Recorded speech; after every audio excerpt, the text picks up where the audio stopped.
All right, welcome back. It's the Big Blue Banter, New York Giants football podcast. Dan Schneider joined as always my co-host Nick Filato, doing our first ever live during the draft. You know, Nick and I work separate jobs outside of this podcast. Mine goes on during the draft, and Nick's does as well. So we're trying something new out. There's going to be moments, as a heads up for those joining us, and I'll repeat this at some point. There's going to be moments where I jump off the pod and I stop my cam, or Nick jumps off the pod and we got to do some work. And then we'll just jump back in, and the other will filibuster that time. Maybe talk to you guys, bring up some comments. But it's our first ever live stream of the New York Football Giants draft. We're excited for it. Nick and I have done our best to time up exactly these TVs. I paused right now. I'm at 8:36 with the Titans on the clock. For those of you who get the pick before us, try not to ruin it in the chat. For others, do us all a favor. Please don't ruin the picks in the chat. Let's have some fun. Let's wait for it if we can. But yeah, man, I got my Knicks polo on, Nick. I'm going to try to keep an idea of what's going on in this Knicks game as well. Yeah, you got to keep me abreast on what's going on in that situation. Okay, yeah, I will. I don't have another television in here. I have my iPad rocking with NFL Network, and yes. I'm sitting here. I'm doing the live blog for Big Blue View. If anybody wants to go check that out, we're gonna have a lot of fun over there, posting a bunch of nonsense about the NFL draft while we're also talking about what's going on here. And check out, if you guys want, the CBS Sports website, Fantasy Football. We're going to have articles on fantasy. Cam Ward's about to come out. About to publish that bad boy once this gets going. We will be having live draft profiles that update over there, and there's a live tracker as well. But Nick and I are here to talk football with you. So please, if you want to join us here tonight, leave a comment. We'll talk about the draft with you. We'll get to some of your comments, your super chats, and we'll talk through every pick, Nick and I, and we'll speculate on what's to come in this draft. A lot on the line for the New York Giants, currently sitting at number 3 overall. What do you make of all of this discussion about the Browns? Do you think this is just, hey, we got to drum up something exciting before the draft because this is kind of a boring draft relative to the most recent ones? Or do you think this Browns trading out of it has some legs? I'm going to answer that. I also want to talk with you, because we actually haven't had a chance to on the podcast yet, about the Jackson Dart trade up rumor. So first, let's get to the Browns question you asked me. I feel, Nick, that they've never been that sold on any one player with this second pick. I think they like Hunter. I think they'll ultimately take Hunter. But I don't feel like they're as sold that they have to get Hunter or Carter here, the Browns. So I'm not surprised they might trade back. If they trade back, I think they'll probably take a quarterback with one of the picks they pick up early. But I don't know about that either. I don't think they're taking Sanders. I don't know who's taking Sanders in this draft, man, if it's not the Steelers. Don't think the Browns had great interviews with him. I don't think the Giants had great interviews with him. The Saints, according to their beat reporters, are not taking him at all. And is Tomlin going to take him, bring him into that locker room? Maybe. I don't know. I got to say, man, I'm kind of with JT O'Sullivan. Like, whoever takes Sanders, it really should be a dome team or a warm weather team. I can't really envision him out in that Pittsburgh cold, out in the MetLife cold. When I watched that Kansas game that he struggled to throw the ball in through that wind, and the Nebraska game outdoors. So I'll be curious to see what happens there. But the Jackson Dart rumor, Nick, we haven't got a chance to talk about this on the podcast yet. What are your thoughts on the rumor? Joe Schoen's son posted an Instagram that got caught. I don't know if you saw that with that Jackson Dart. Yeah. Then basically, like, every beat writer for the Giants hopped on this idea that Brian Daboll has watched tape of all these quarterbacks, and he believes the closest thing to Josh Allen, what he wants to find in a quarterback. We've known he wanted to find this forever, dude. Like, he couldn't get it in last year's class. He didn't feel like he could get it, though. I would argue Penix might have given him that Josh Allen type arm, but he didn't like him for other reasons. He never really liked Jones, I don't think, but now he might want his quarterback, somebody who can challenge all levels of the field and throw down the field. What are your thoughts on that idea that Jackson Dart is Brian Daboll's guy? The thoughts on Jackson Dart being Brian Daboll's guy, that could be the case. The whole Joe Schoen's son tweeting that out makes, like, it goes to the conspiratorial part of my mind to be like, is this kid really going to be this dense to do this the day before? What's up? Or is it smoke, right? Or is it smoke? Yeah. Or is it bull crap? And part of me thinks like this could be some sort of smoke screen because the Giants are in on someone like a Jalen Milroe, but are teams really going to buy into what Carson Shane, I think his name is, sends out on Instagram? Like, what would be the point to that? Like, I don't know if that would necessarily be the case, but perhaps, right? I don't necessarily buy too much into it. But I can see why Dable would like a player like Jackson Dart if they trust that he's going to adapt to what Dable is teaching, which is stuff that we can't necessarily discern from the offense that he ran over there at Ole Miss. So like I can see the Giants trading back up, parting ways with 65 or 99, depending how far, and then getting that quarterback for the future who can be groomed behind Russell Wilson and Jameis Winston this year. That does make sense to me. I don't know exactly because there's tons of conjecture when it comes to Dart. If Dable likes him like that, but based on my film evaluation, like again, it's somewhat incomplete, but I see the physical traits. I see the moxie. I see the toughness. He's athletic enough to run a Dable offense. He has the arm talent. I don't think it's elite arm talent. I would say on the spectrum of elite, excellent, very good, and good, he's probably somewhere from good to very good, right? That's fair. Yeah. So like I'm trying to think of an arm talent comp in the NFL to make it. Tannehill maybe comes to mind. That's not a terrible one. That's not a terrible arm comp. Tannehill could make all the NFL throws that you needed him to make, but you never thought of Tannehill and was like, man, that guy's got some true arm talent. That's an NFL arm though, right? Like above what Daniel Jones had, but not a Justin Herbert, for instance. But yeah, I could even support that if that's who Dable wants, right? Right. Yeah, if that's who Dable wants, and he's the coach, that's the guy that you're putting your chips in the basket at that point. And we have Goodell walking up to this stage right now. I think we all know who's going to be drafted at this moment. Yep. Looks like the Titans are going to make this pick.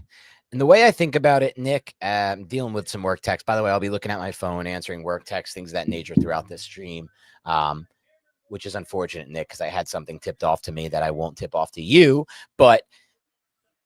And this is now annoying me. But with that said, Nick, I'll say this. I think the 5th-year option is now very overrated in the NFL, trading up to get into round one. Yeah.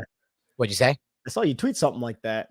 Yeah, I think trading up to get into round one or get that round one pick is overrated. I'd rather have 65 and 99 than that 5th-year option that no agent is going to let it get to if the quarterback actually performs well. They're going to force a re-sign of the contract and they give in. It's the quarterback. So why the hell am I panicking as a GM to get that trade back into one so I can get that 5th-year option? That's very overrated at this point. So that's my first thought on the trade up. I hope they don't panic and just do it to get that 5th-year option. It's not worth it to me. If they want to get ahead of the Browns, that's one thing, but it's another thing to do it that way. Second thing would be this, Nick. I agree with you. I wasn't blown away by Jackson Dart on tape, and I do think he's a little bit incomplete because of that system they ran. But I will say this. That system had a lot of those intermediate vertical concepts that Dable likes to run. And that's something he might look at, Nick, and be like, I like that. I run that. I can run it with him. The second thing I will say, because I just rewatched 3 games last night, Oklahoma, A&M, and I'm forgetting the last one. It was Oklahoma, A&M, and Florida, I believe. And I will say this, Nick, about Jackson Dart. Despite not having that good of an arm, as you described it, or good to very good, he has pretty damn good touch on his over-the-top throws. The ball drops in there, and not only does it drop in there, Nick, I like the way he leads his receivers. There's a lot of throws into space from Jackson Dart. It's not a lot of waiting. It's not a lot of throwing right at where he is. Yeah, we get this. I think we could talk about this a little bit later. We should talk about what's going on right now, and it's the trade. Like, this is... It's Jacksonville trade on my TV yet, so I guess is it announced on your TV? Yeah, it was announced. Yeah, Jacksonville traded up to pick 2. I may be behind. I mean, now it's announced by Rich Eisen. So yes, Jacksonville moved up to 2. So the Browns and Jacksonville have agreed to a blockbuster trade to give Jacksonville the number 2 overall pick, while Cleveland gets number 5 and a massive haul. All right, so Cleveland received a 5th, 36th. 126, and then next year's 1st, and Jacksonville received a 4th-round pick, 104 and 200. Wow, that's an insane haul for Cleveland. They got 36 and next year's 1st. So is Jacksonville going with? Oh my God, I can't believe that trade. That is a lot. If we just had the 2nd pick, we could have got all that. Dude, I love doing this live. This is Holy so cool. Shit, that's so much capital they got. I mean, at 5, Cleveland's not going to get the big 2 blue chippers, but they're still going to get like Mason Graham or something like that. Wow, that's so much. Next year's 1st and the early 2. This is crazy, Nick. All right, I am posting this. So is this for Hunter or is this for Carter? I had it tipped off to me, so I won't ruin it for you. Jamie Eisenberg tipped it off to me. I am putting this in now. But you know who the pick is? Yeah, unfortunately. But I mean, you could probably guess. Let me put in Eisenberg for this profile. This is a crazy move. He knew it like 5 minutes ago, Nick. So I don't know what is going on. It's Hunter, right? I'm guessing. You want me to tell you or no? Nah, you know what? People are listening, and I don't want to. And I honestly do not know, and I don't want to ruin it for those people because I wouldn't want that. I will say this though. Last thing on Dart, I do again like the way he leads the receivers. I'm open to that player. I just hope it's at 34 if they're going to do it. And I wouldn't even prefer that. But wow, man, to get the early 2, the Browns, and next year's 1, that I feel like that's a lot for the Jags to have given up. Do you think that's a little bit overboard? I mean, yeah, I think so. An early 2 in next year's 1, you're trading back 3 picks. You're giving up next year's first round pick for this. I mean, this is somebody that obviously Jacksonville really wanted and put a high precedent on. So, yeah, I mean, and I'm still not sure which player this is. And there's probably people in the chat who are like, Nick, it's this player, but I'm not looking at the chat deliberately right now. Wow. And I'm waiting for NFL Network to get their stuff together and actually just report this. But yeah, dude, that's a lot for whichever player it is. I'm going to go under the assumption it's Hunter, but I could be wrong there. This is just shocking to me, Nick. The fact that they only moved back 3 spots and get a 1 and a second, an early Liam 2. Cohen, again. So we'll see who it is. Pick is in right now, and it's about to be reported. That's just unbelievable. Draft haul for Cleveland, man. That's exciting for them. Yeah, if we had that second pick, man. If we had that first pick, we avoid. If we had that second pick, we get this haul. Would you have done? Let's do a hypothetical, Nick. Let's say Giants at number 2. Would you have accepted that trade? Then you probably don't get Hunter or Carter if you accept that trade. Would you go back to 5, get next year's 1 and a 2 from Jacksonville? Yeah, I think I would. Yeah. I want that. I want that ammunition, especially with the next year's 1. Like the next year, like the 36th pick and having 34, that would be really cool, especially for early tomorrow. I would absolutely love that. But just having a first round pick next year for us to possibly move up to get a quarterback, depending on where we're picking. Yeah, absolutely. And that would be the primary reason why. What's that? I mean, or if Lawrence isn't good this year, gets hurt again, Jacksonville wins 4, 5, 6 games, dude, you might be looking at a top 5, top 6 pick. This is a good, there was a study that came out 8 years ago, and it was an economic study, Nick. I don't know if you saw this, and it's basically been unrivaled since. And that study said that the value in the NFL draft comes from trading back. And economically speaking, it's so overweighed toward the teams that trade back. And a lot of that has to do with common sense, Nick. We know that the draft is a crapshoot, and that's why trading back is so valuable. But, these teams that take advantage of it in this big fashion like Cleveland has, they're not going to get Carter or Hunter. And we would, if we were doing this, let's say, we wouldn't get Hunter, or because we would have taken Hunter, you and I, at 2. But they're probably happy with the eval they have on whoever they're getting at 5, right? And my God, to get that 1 next year and 36, it's a lot. It's a ton. I would say that yeah, I had something in mind, but I had to update the tracker right there. But dude, this is exciting. I'm still waiting for them to announce exactly who this is. But yeah, when it comes to trading back, look, you just replenish your roster with guys that you want in the build. Like, think about how many veteran guys that we didn't want on the Giants roster over the last 5 years who were just on the roster. Right. That would be replaced by guys who you want and you could possibly groom and who can grow into being good players. Here, we're going to have it announced right now.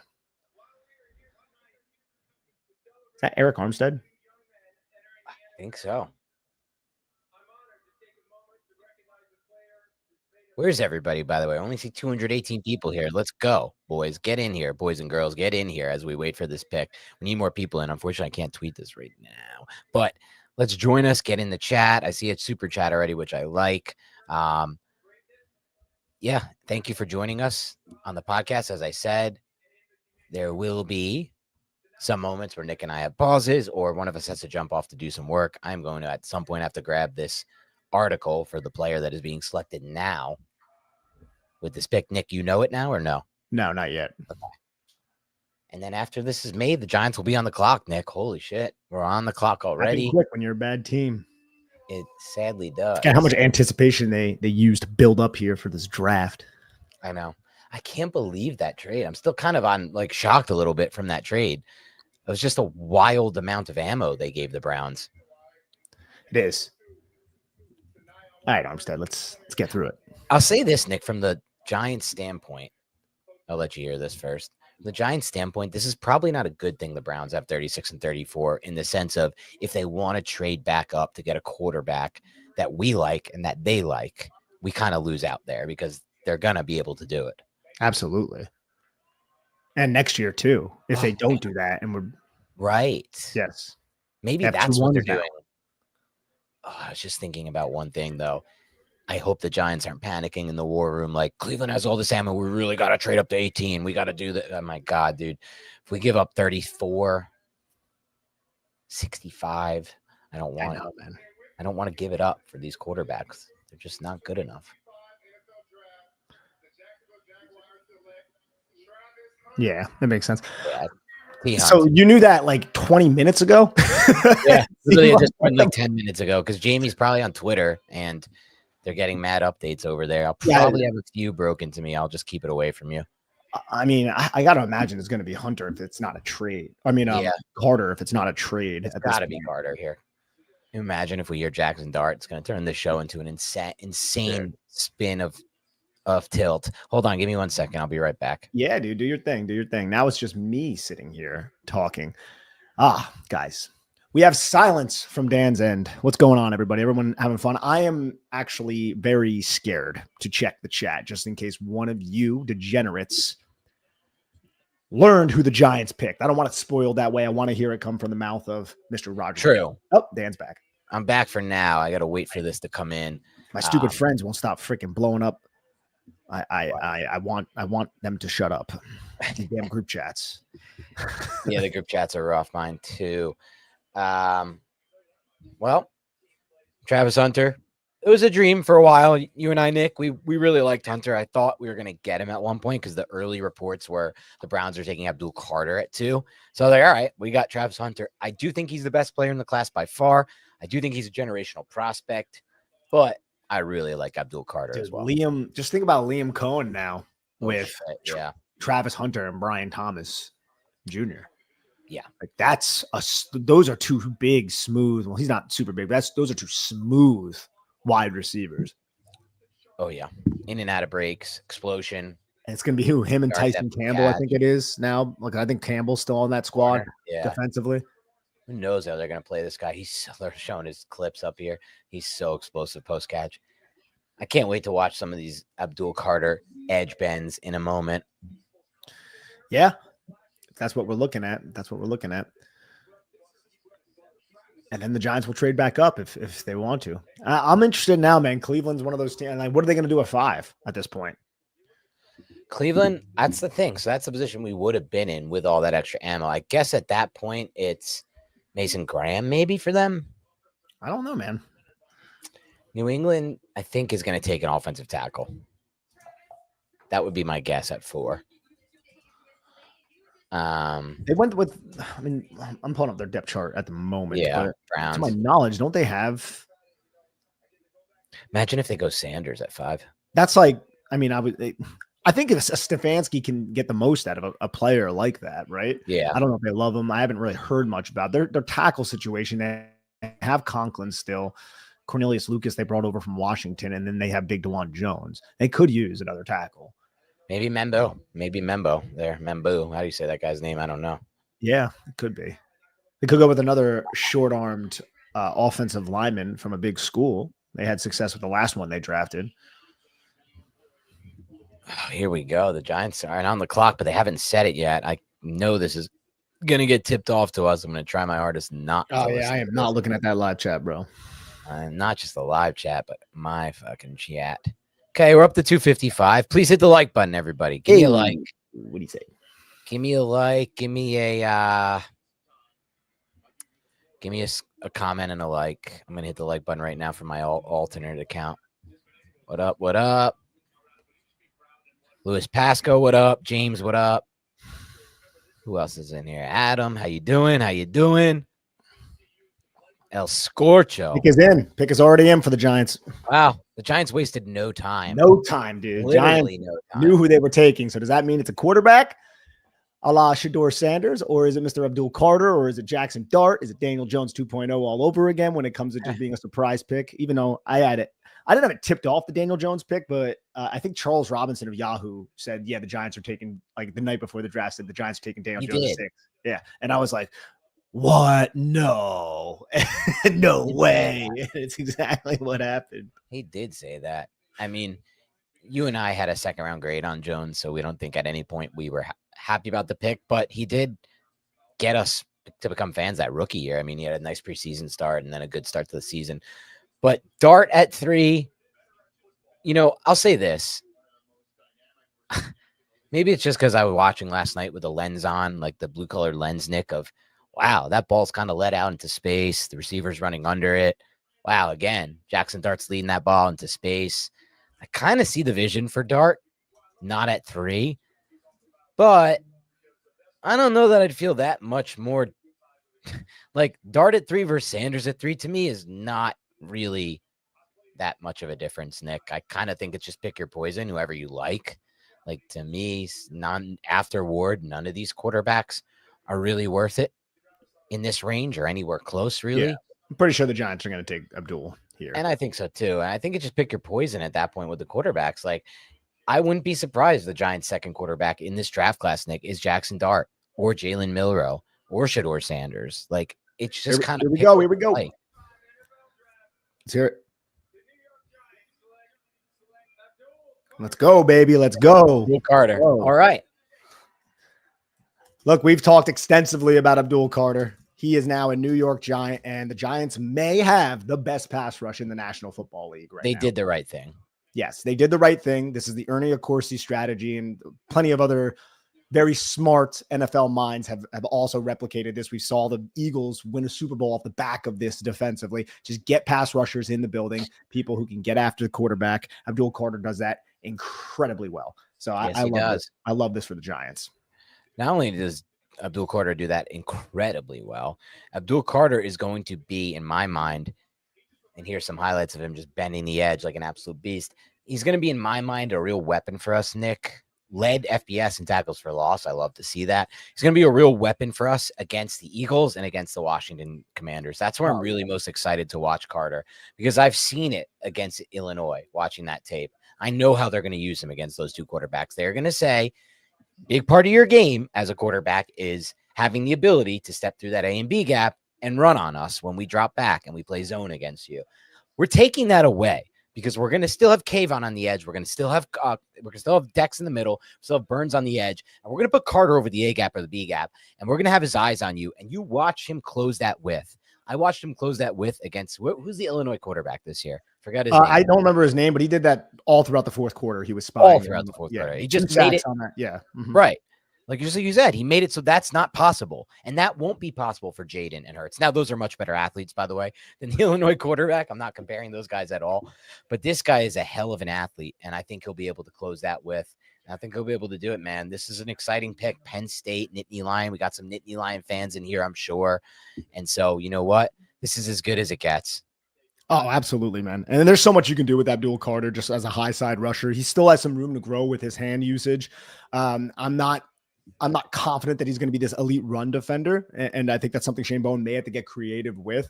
But holy crap, he's a smart player. He's wildly fluid. You can put him over the A gap. You can do so many different things with him. I don't want to beat this dead horse. We've talked about it a lot. But if there are any new listeners in here, yeah, if there are any new listeners in here, the Y9 front that Shane Bowen likes to employ on second and long and third and long situations or third and medium situations, Brian Burns and Abdul Carter are two like cookie cutter fits into that, who can force quarterbacks to step up into the pocket because they're going to rush high side. And that quarterback is stepping up into a pocket with Dexter Lawrence. You know, right? You're just like the New York Giants just created a four-man pass rush where you're constricting the pocket and you're giving the quarterback little room to breathe. That's what the New York Giants just did by selecting Abdul Carter. And maybe, just maybe, if they stay patient, they can give him a player that if they step up into the pocket to avoid that edge rush from Abdul Carter or Burns or Thibodeau, player on the interior next to Dexter Lawrence at 34 or 65. That could happen as well. I'm just excited, Nick, that we did what we were supposed to do here. We had two blue chips. We took one of the blue chips. We won that week 17 against the Colts. We would have taken Ward otherwise. We tried to trade up for Ward. It was reported yesterday, Nick, I'm sure you saw this, that the Giants were the most aggressive team trying to trade up to one. Good. They tried. They wanted Ward. They couldn't get him. And they looked at this class and they understood that, one, no one has the upside of Ward at quarterback in this class. Two, read the market. The market wasn't saying draft Sanders at 3. even if you like Sanders. The market wasn't saying draft Dart at 3, even if you like Dart. The market might be saying you need to trade back up to get either of those two, and we'll see if that happens. Shout out Kevin Appenzeller, Nick. I think you know him from fantasy. He just texted me in our group, one of our group chats. He's an early sleeper. Like he goes to sleep early, wakes up early for work. He just texted me, someone wake me up when we stupidly trade back into 25 to draft Sanders or Dart.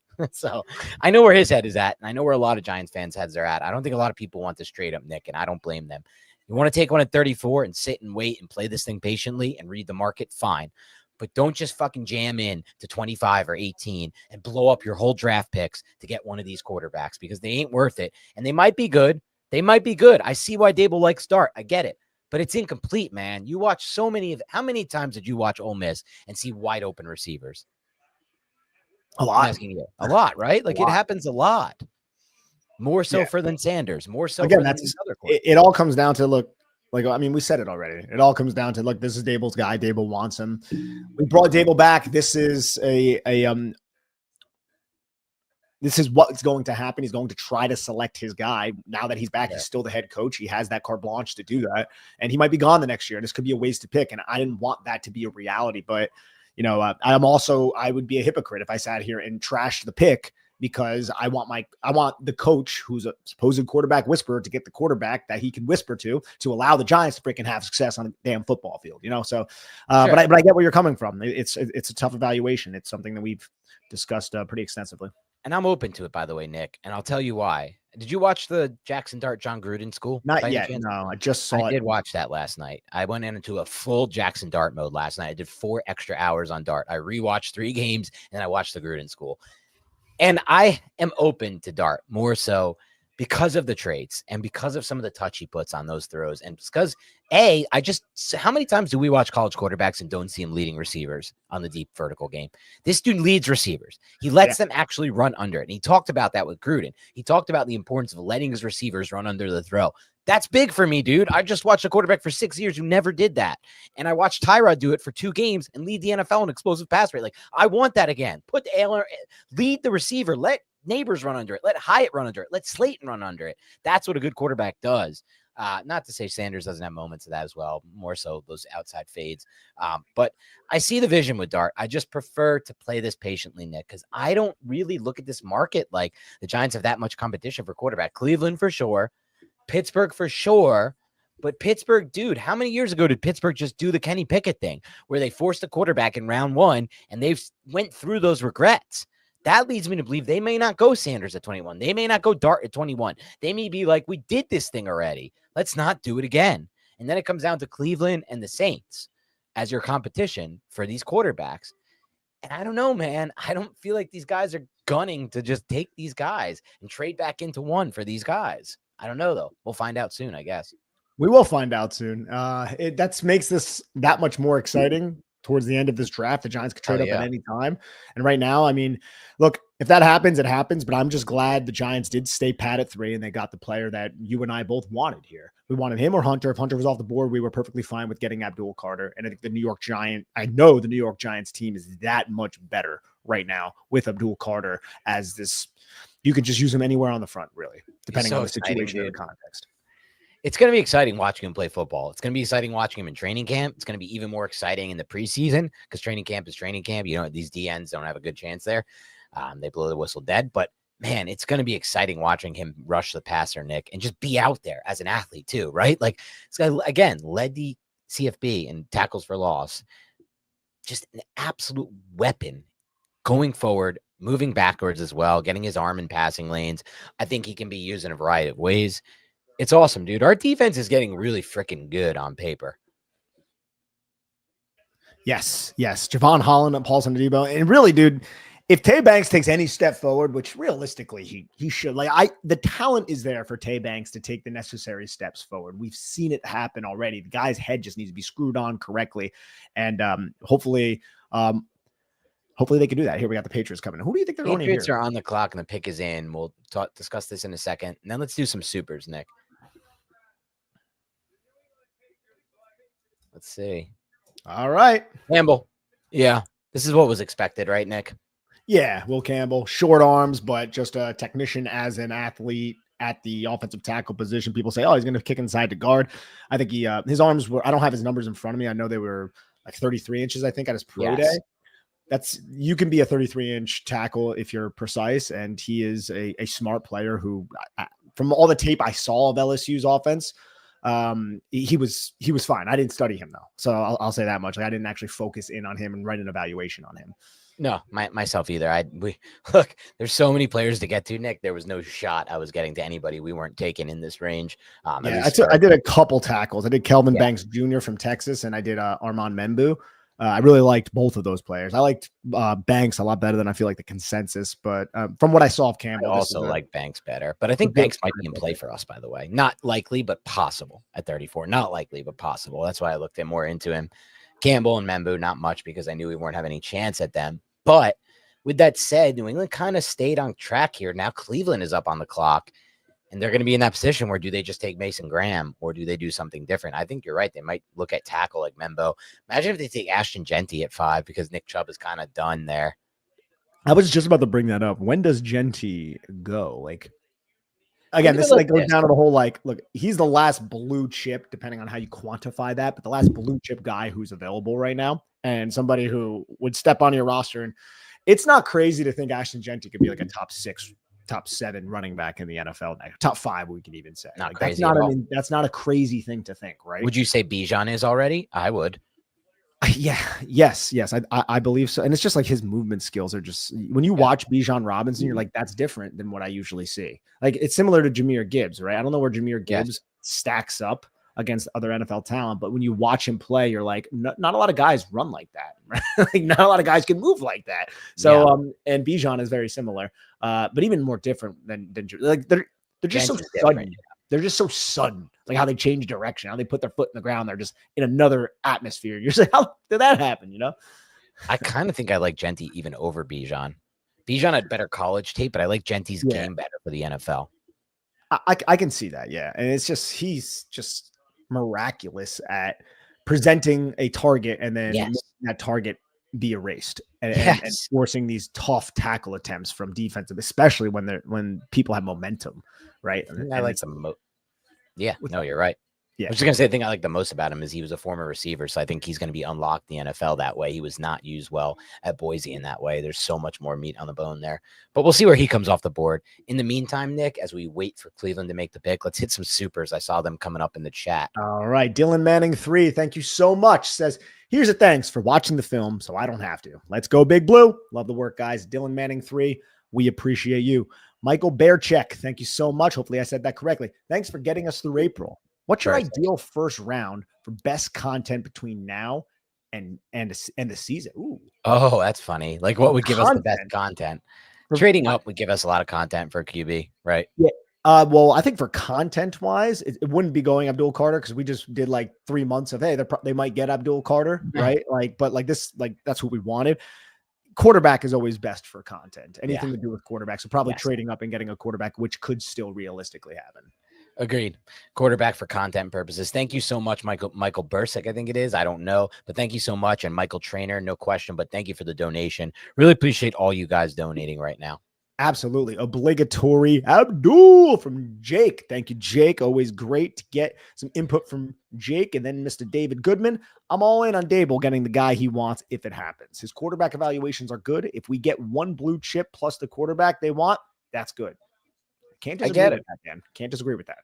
Look, David, you've been on this train for a while. I've seen you in the comments. We haven't talked as much because I know you're off X. It's where I do most of my communication. I'll try to get back talking to you on the replies here instead on YouTube. But you've been on this train. You want quarterback. You don't want to wait another class. I don't particularly love this class. I'm perfectly okay missing on this quarterback class. But you know what? I'll convince myself of anyone. I tweeted this last night, Nick, and I'll stand by it. I don't give a flying F who thinks this is BS from me, Nick, what I'm about to say, or switching gears, whatever you want to call it. If the Giants draft a quarterback in this class, I will then do everything in my power to just look at the positives and think of the upside case. I don't care. It's not fun doing this any other way. I'm not going to have no fun for anyone's sake to be like, now you said this about this and this. Now you got to stick on this. Hell no, bro. You want to draft Dart. You want to draft Sanders. You want to draft Milrow. I will look for all the positives, how they fit Dable's scheme. I'm going to look at plays. I'm going to look into the tape and how it might fit our scheme every possible way, how it might fit neighbors, all of that. And then I'm going to look for the positives and be like, well, this is what Dable saw positively. And so that's what hopefully we'll get out of this guy. All the positives, because that's how we have to do it. It's not, that's the fun way to do it until we're proven wrong. Absolutely. So we're going to have Goodell announce the Browns selection. The pick is in for the Cleveland Browns. Let's see why they felt so comfortable trading back. Yeah. Is it Mason Graham, do you think? I don't know. I think Membo was a good call. Mason Graham. Mason Graham. Wow. They did it. Just put him in the middle. So they move back 3 slots. They give up Hunter or Carter, get Graham still, who a lot of people like. We weren't thinking he's a blue chip, you and I, Nick, but others do. And I knew he was a good player, right? Like that's good player. Yeah. Good player. So, and they must have loved his fit with this defense and said, you know what, we can get this guy at 5. Why not trade back and have someone trade up to get Hunter, who we like, but we like Graham better. And to me, that's just good general managing by Andrew Berry, which I mean, they need any kind of good general manager actions after the implosion that is Deshaun Watson. Yeah, I guess all along, Nick, we could have thought about this and maybe figured team most likely to trade back, the Browns. They need picks to restart their franchise. Now they have 2 1s next year. They have 36 in addition to their 34. And all they lost was Hunter to transition to Graham, and Graham's a good player. So this was pretty good stuff right here. Yeah, you can't be mad about it. You got next year's 1 for that too. Wow. I wonder what Hunter did when he visited Jacksonville and how he left an impression on that new general manager. That new general manager is like, I want my first pick to be Travis Hunter. I want to get a wide receiver and a cornerback. So let's do it. And he did it.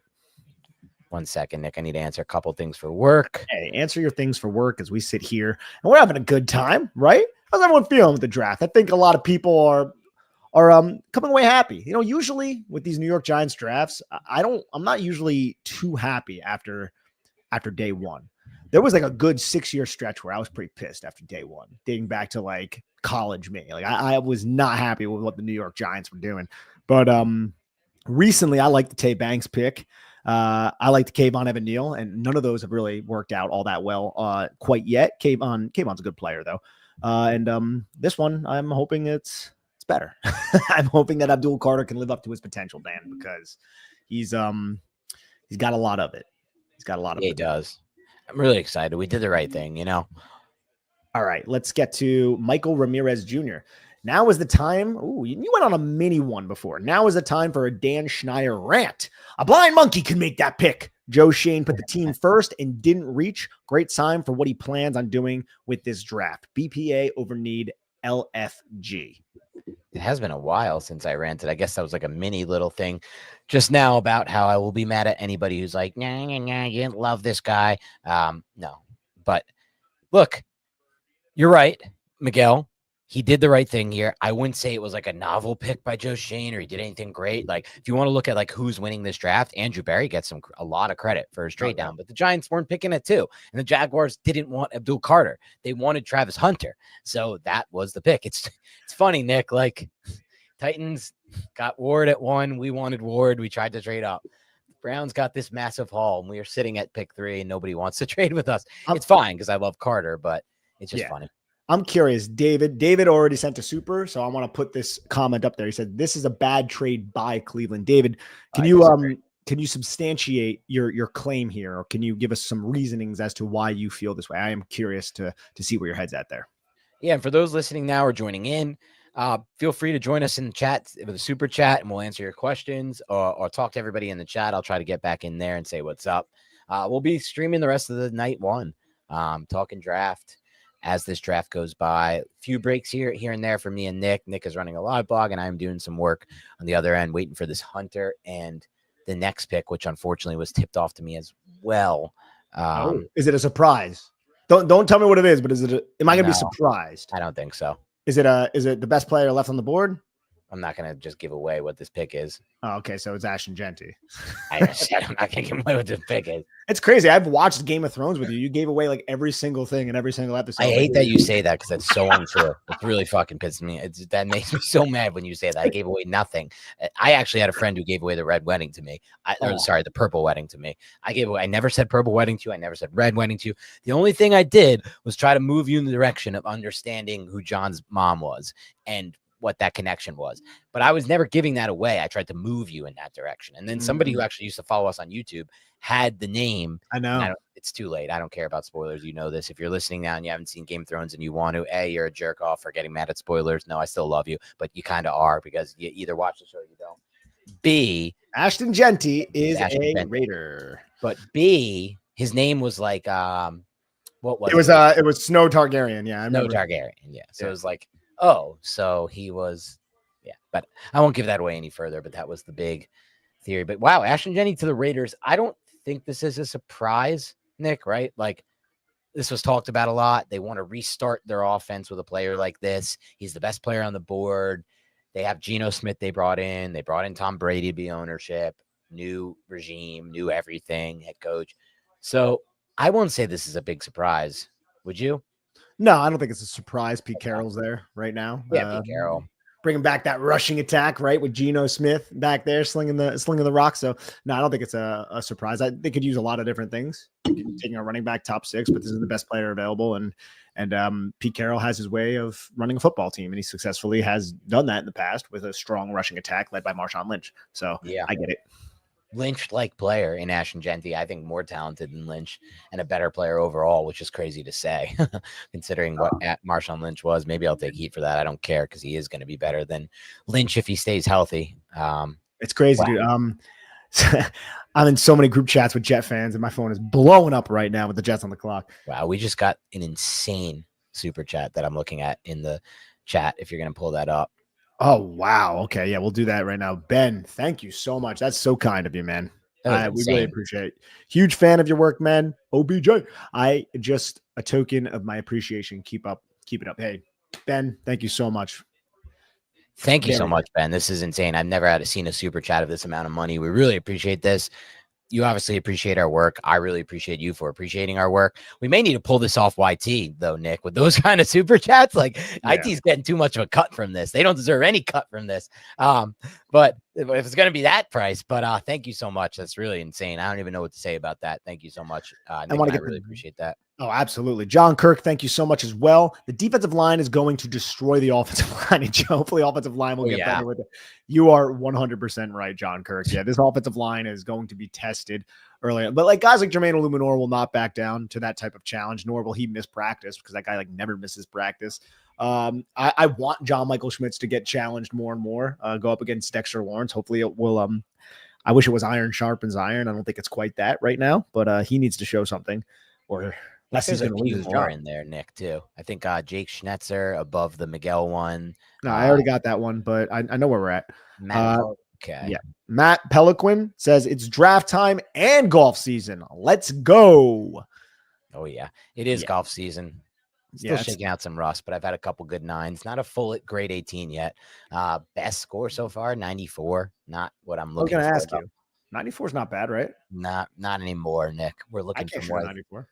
I've had 96s today, 98, 100 the other day was not good. How many times a week do you go golfing? I can't really say that on a stream. I'll defer. And what does it? Plead the fifth on that one. Okay. Brett Moore. Thank you so much, Brett. You guys are the best for deep Giants analysis. If they are patient and don't trade up, who is the top second round pick you hope falls to them? Okay. So if they're patient, they don't trade up. Oh, okay. There's a lot of guys I like. I think Gray Zabel has a chance to fall. It's doubtful, but he would be up there on my board. I would love to have Gray Zabel at center for the Giants. I think that's a weapon for our offensive line. I like him more than any possible line who could be there. Harmon from Oregon, if he somehow falls. Oh, he has that injury, some injury baggage that could lead to a slight slide. I would love that as well. Sure. If the injury checks out, of course. Remember what happened with Landon Dickerson a few years ago, Nick? That injury concern let him slide all the way to the Eagles around where we're taking this player at. Remember, what's crazy, Nick? The one time the Eagles had a bad season, they ended up getting Devontae Smith and Landon Dickerson, drafting at the top of both those rounds. Yeah. It's just insane. Landon Dickerson's already one of the best guards in the NFL. It's absolutely insane. So anyway, Zabel, I would like, personally, I would be good. You mentioned Kelvin Banks. I feel like Banks has a shot to be here, but unlikely. We could talk about who else would be in that mix of our favorite guys who might be there. I mean, we talk about Kenneth Grant. I don't think he would be there. Sure. We have the edge rusher now, so we could take edge and remove that. I'm looking more so at defensive tackle and offensive line. We talked a lot about Tyler Booker in the past, if he could fall that far, which I think is certainly possible. But I'm also, Brett and Dan, thinking a little bit outside the box right now. And I'm like, talk a lot about defensive tackle for the last 3 months. What if the Giants wanted to go in another direction? They did just add a pure weapon. This is a deep defensive tackle class, and they added a pure weapon to their defense. What if they did go offensive and it was a wide receiver? And what if like some of these wide receivers fall past 20? Yeah, like a gold. I don't want it. It wouldn't be my number one, but is that that's like something we haven't entertained too much of? And yeah, I wouldn't want it personally, but it's a fun little thing to propound. Yeah, I mean, Brett's asking us what we would want. I want one of those top defensive tackles to fall. Yeah, or one of those interior offensive line. For me, honestly, offensive line, because I think I can get defensive tackle at 65, to be honest with you, Nick, and be happy with what I get at 65. So a perfect draft to me is one of the O-line falling, Brett, to answer your question. With that said, I'm kind of all out on receiver at 34, especially if it's like a Matthew Golden type, these like skinny, short, fast guys. Like, we just don't need it, man. We just can't keep building outside. We need trenches so bad on this team. So bad. What would you do if Tyler Booker or Kenneth Grant were both available? Grant for me. Just have a much higher overall grade. Yeah, I think I would go Grant as well. But I would be happy with Booker. What about Zabel or Grant? I think I'd still go Grant. But I could be talked into Zabel. I don't think Zabel is making it out of the top. No. he's got it. No way. I remember a few years back from the same school, Dylan Reduns. Remember him? Yes. He was coming out. I don't think they're similar players at all.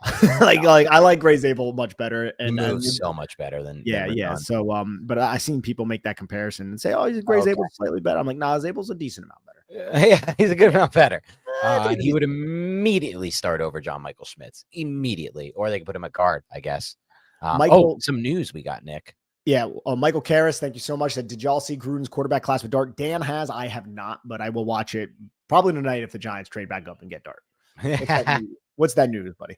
Joe Schoen announced minutes after selecting Abdul Carter that the Giants are picking up Kayvon Thibodeau's fifth-year option. This is great news, in my opinion. Great decision. Never have too many pass rushers. I hated the idea of trading Thibodeau. There's nowhere to play these guys. You'll find a place to play it. Like, you can put Carter at off-ball linebacker on any given snap if you need to. Yeah, I'm right there with you, man. You got to go with a guy like Kayvon to stay. And what does he get paid? Like $14 million? That's really not that much for a 24-year-old edge rusher. Yeah.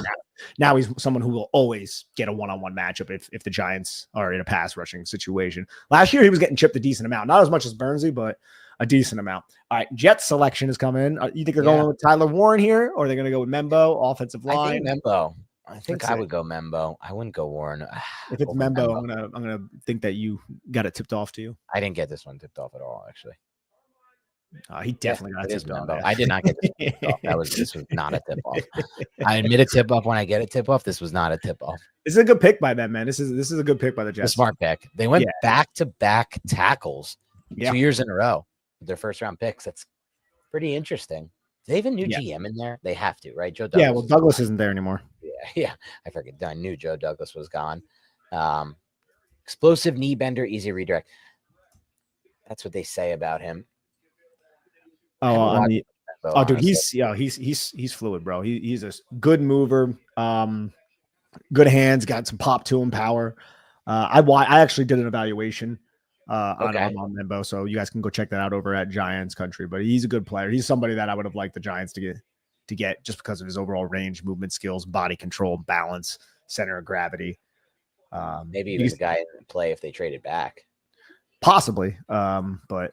Yeah, good for the Jets, man. My Jet fan friends are probably really happy, I'm imagining. Yeah. I see the Panthers are now on the board, Nick. I've actually heard the Panthers have been looking to trade back. Draft's going to start to get interesting soon. I mean, no quarterbacks off the board besides Ward yet, right? New Orleans out on Sanders. I doubt they're taking Dart there. I doubt they're taking Milrow there. Then it's Chicago, not taking a quarterback. San Fran, not taking quarterback. Dallas is a wild card, I would say, Nick. That's a wild card.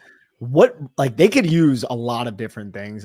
Dude, if Tet doesn't get selected, and I'm not even saying Tet's the number one receiver, but they can use a Golden type. They could use a Jalen Knoll type, the Iowa State wider. They could use so many different types of wide receivers to complement, but you might be able to get that on day 2 if you're the Dallas Cowboys. Sure. So if you want to like replenish your offensive line a little bit, add another defensive playmaker, they could go in a lot of different directions. Yeah, you're not wrong about that. I'm just thinking about it from the quarterback standpoint, Nick. Like Dallas would be the wild card that I could see being like, oh, here we go. It's Shador Sanders or something like that. Miami, I think they're too financially tied to Tua. I'm ruling them out. Indianapolis, a wild card to potentially go quarterback, but they haven't studied this class a lot. I don't think they're burning a pick in this class.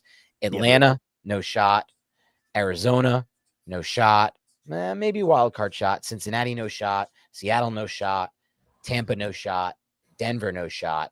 And then we're all the way at Pittsburgh. So it's like, what are the Giants trying to do if they do trade up, Nick, and they do give up all this capital? What are they trying to accomplish? What's the rush? Have you read the market out? Because this market to me is dry. None of these teams are going to take a quarterback. I guess Dallas could surprise us, or Indy. They haven't done any work on these guys. LAC comes after Pittsburgh, not taking a quarterback. Now we're at Green Bay, not taking a quarterback. So, like, I just think play the market, man. Don't worry about the 5th-year option. You really want this guy? Take him at 34. He'll be there. He will be there. I just posted like a 5-minute 4-minute highlight reel of Abdul Carter. If anybody wants to go and check that out, bunch of all 22 clips I put together before in anticipation for him being the draft selection. But yeah, dude, I don't know. I don't know who the surprise team is to take a quarterback. Like last year, it was the Atlanta Falcons. Not a lot of people thought they would take a quarterback, and they ended up going with Michael Penix Jr. in the top 10. Right now, I think that would have to be probably the Colts, right? Like they signed Daniel Jones, you have Anthony Richardson, but they could be that because Ballard is desperate and they has a short leash. Maybe the Seattle Seahawks, they just signed Sam Darnold, but I doubt it. You know, it's tough. And then you have Pittsburgh. Doubtful. It's not a surprise though. Yeah. Pittsburgh is like the only thing. Like, just play the market right now. I will say this. I just saw this. Joe Schoen is speaking. He said the Giants have, quote unquote, 5 or 6 players that they could trade up from 34 for. So the night is certainly not over. My God, Joe, just chill out, bro.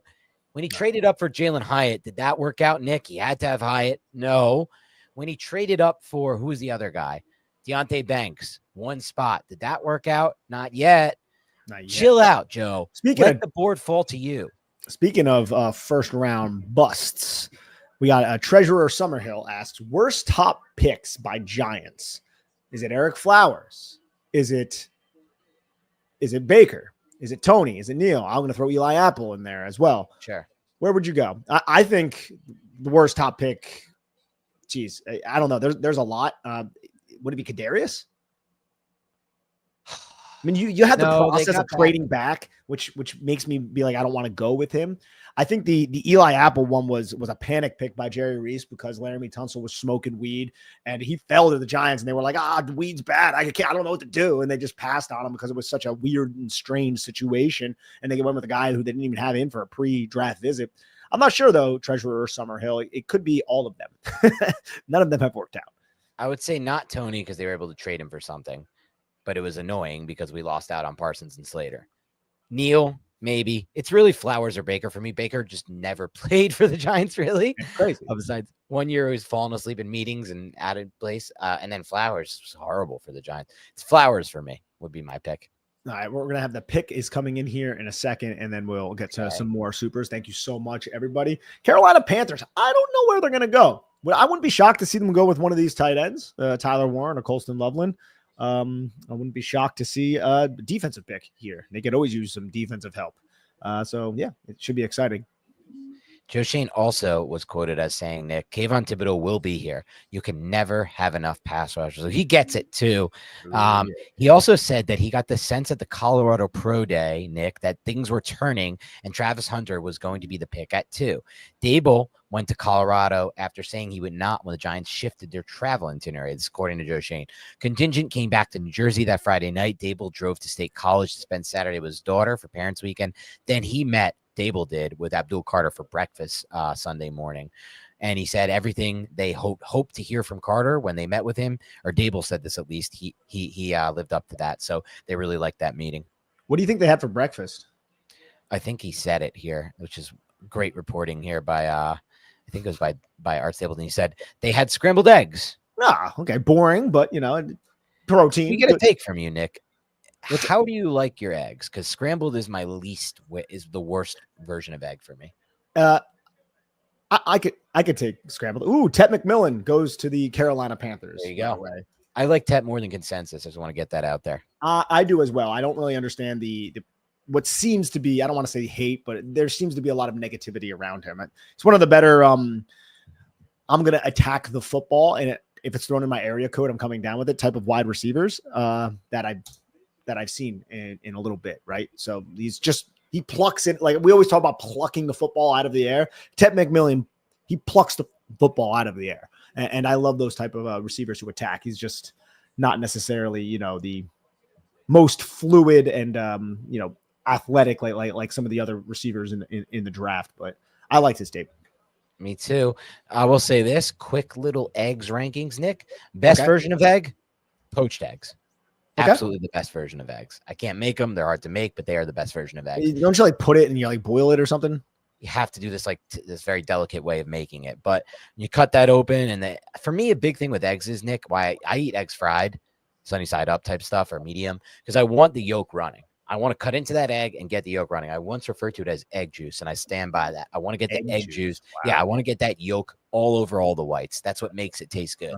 Scrambled doesn't, you lose that with scrambled. You just immediately lose that with scrambled. Oh, scrambled's dry. Like by nature, it's usually dry. If you do it right, it doesn't have to be. I don't want dry. I want wet when it comes to eggs, and that hopefully won't get sound bited. Dan Duggan says, Abdul Carter said his foot is ready to go. On joining the existing Giants pass rush, he said they're going to be the most dominant group in the NFL. We sure hope so, Abdul Carter. We sure hope so. The Panthers just went Xavier Legette last year, didn't they? In the first round? Panthers went Legette in round 2. No, that was round one. Back round one. Why were they picking in the back end of round? That must have been a trade or something. Obviously. Yeah, this team's never picking in the back end of round 1. I do have to get an article up. Yeah, you get that up. I'm going to read Tim Clifford's. Thank you so much, Tim, for the super chat. Boys, super happy with us getting Carter in the bag. Can relax a bit to see where the quarterbacks fall for us in round 2 if the Giants won't trade up.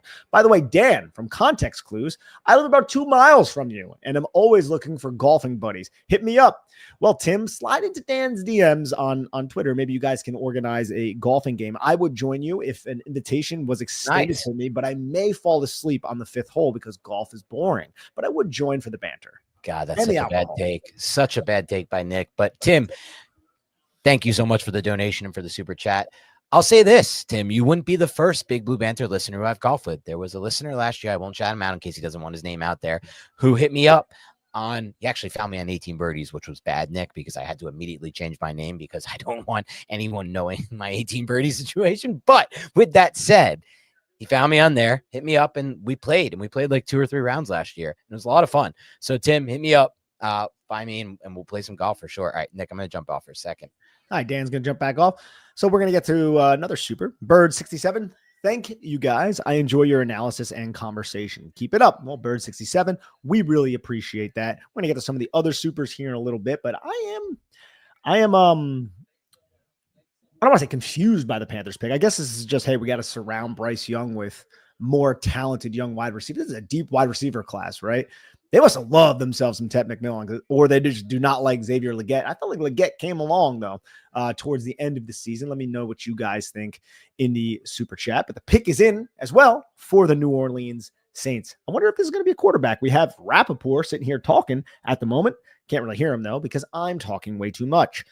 And we'll see if they go with a quarterback here. And that would be something if it's not Shedeur Sanders and it is Jackson Dart. I want to hear more of Dan's takes about eggs as well, guys. I see people talking about that in the chat. And yes, Bobby, you're right. Bryce started to come alive last season. They do need some defensive help.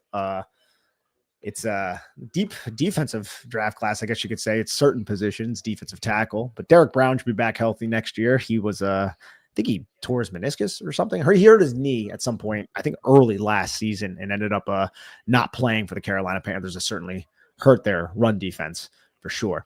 But yeah, we have some more picks that are trickling in here. Dan, who is doing something off the screen. And I am looking at the New Orleans Saints. Yes, Henry. I love that. I'm not going to say it, though, because there are younger listeners here. And a cuss word is a no-no, according to certain parents, which I do understand. Giants got exactly what we needed with Carter. I love that treasure. Summerhill, you did super, and you are going to get added and put up there. And that is a beautiful sky that you have in your little thumbnail right there. You're Abby. And you're right. The Giants did get exactly what they needed in Carter. Another pass rusher, high side rusher. And the Giants, I don't think it's hyperbolic at all to say they have the best pass rush in the National Football League right here. If Abdul Carter even scratches his 80% of what his potential is with Dexter Lawrence and Brian Burns and Kayvon, whose fifth year just got picked up, that's an exciting defensive front, a scary one. The Saints are about to announce their selection, so I'll shut up for 5 seconds. Saints, where we going? Oh, Kelvin Banks Jr. Offensive line. I think offensive tackle.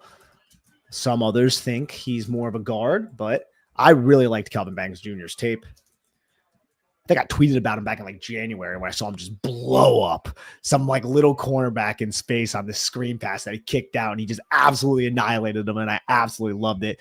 So you're just beefing up your offensive line. Ryan Ramczyk, I believe he just retired for the Saints. Wisconsin great. Dan, probably full 3.9 hearing about it in the background. But yeah, Kelvin Banks Jr., he was one of my favorite offensive linemen in this draft. I did not think he would fall to the Giants. Top 10 pick. Welcome to New Orleans.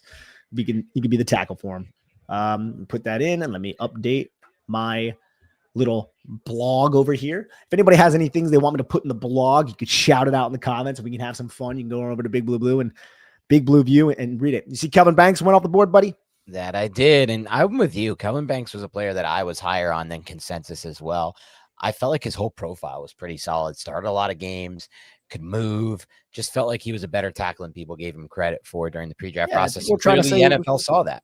Yeah, people were just saying, oh, he's a guard. I'm like, I'm not going to just pigeonhole him like that personally. People saw that about him, and it was and it's the reason why he was drafted this high. This is always fun, Nick, when players like this, Banks, remember, he's been projected consensus board like between 25 and 35, basically the whole time, 25 and 40 even. He goes at 9 because the NFL is watching a lot of tape and they're seeing things different. The consensus board means nothing to them. It's just us, the media, creating a consensus based on factors that don't include the interviews with these players, right? And they don't include being scouts on the boots on the ground, how these players look in person. Is that, I'm looking at, what are we looking at here? Is that Shador Sanders? Yeah, Shador Sanders over here having fun, laughing. I mean, if you look at, because they drafted Fuaga last year. So they just went back-to-back tackles in round 1. They went with Fuaga, the Oregon State kid, last year. They have Trevor Penning. I don't believe they picked up his 5th-year option, or they said they weren't going to pick up his 5th-year option, which was no surprise. That was a 2022 first-round pick. Look at their offensive lines just filled with first-round picks now. And Banks is probably going to slide in there and be the right tackle. Cesar Ruiz was a first-round pick back in 2020. Eric McCoy is 2nd. And Dylan Redunz, we brought him up before. He's their left guard who they just brought in from Tennessee. Interesting. Pick is in, though, too, for the Chicago Bears. That was quick. Okay. All right. Okay, sorry, communicating with my writers, and we are discussing some stuff. Somebody says it looks like you did something that you were a big no-no, Dan, off the screen if you read the comments right now. What does that mean? I don't know. Read the comments and you'll find out. I see Dan looks like he hit the no shot no shot, not tonight. There's too much going on.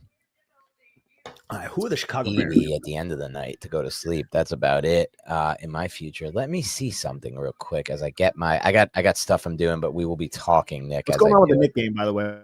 No idea. I actually have.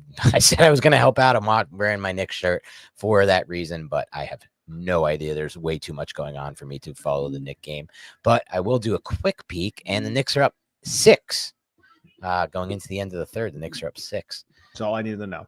It's a must-win game, I think, for the Knicks. They don't. I mean, not they need to win one of these 2, but you really don't want them losing this game. Oh man, Kayvon the closer just hit the bong for you. So thank you, Kayvon the closer. Kayvon the closer, my man. All right, let me get this article up and let me get the Cam Ward one. Yep, you do your publishing there. I am curious, and if anybody has any, not just tips, but also something that they believe, who are the Bears going to take here? There was so much speculation the Bears were the team to trade up. They just sat here at 10. They look very happy that they're getting somebody. It's not Ashton Genty. It's not Kelvin Banks. It's not Tech McMillan. So where are they going to go, and how are you going to best put Caleb Williams into a position to succeed? I do love what Chicago did with their defense, though, this offseason. Just bolstering it around Montez Sweat. So we'll see what the Chicago Bears nation can do together. You know what's interesting, Nick? What's that? Oh shit, I forgot. Sorry, I actually don't. I'm not going to be able to say that because. Never mind. Okay. This will ruin something for you, which I don't feel like doing. We will. Wait, talk you just got tipped off on the We'll talk when we talk. We'll talk when we talk. For now, okay. Here's the Bears selection, though. Yeah, it's about to happen. Oh, Goodell, shut up. Just kidding. Now he's saying something we got to be warning. Yeah. Oh, I was wondering what you were. Yeah. Oh, you see it? No. Okay.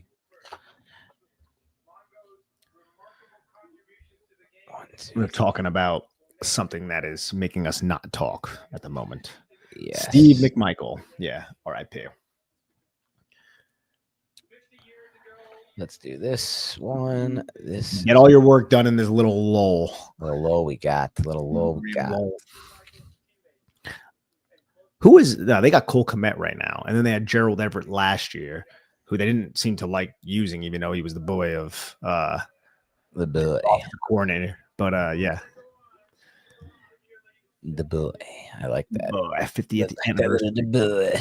Walter, you know what that was? Little Game of Thronesy. The boy. Is it urgent? Do you remember that from Game of Thrones? Of course, Joffrey. Is it urgent? That's battle. That's what is that? Blackwater. Yeah, Blackwater. Yeah. Mother said she needs you inside. Is it urgent? Yeah. Get me off the front lines. Is it urgent? Tyrion's stepping up, man. Tyrion was great. Yeah. It was funny when you realized that meme that you had seen for like 5 years and had no idea what it was. Tom and yeah. I still use that meme all the time. You're like, oh, this is what this was for.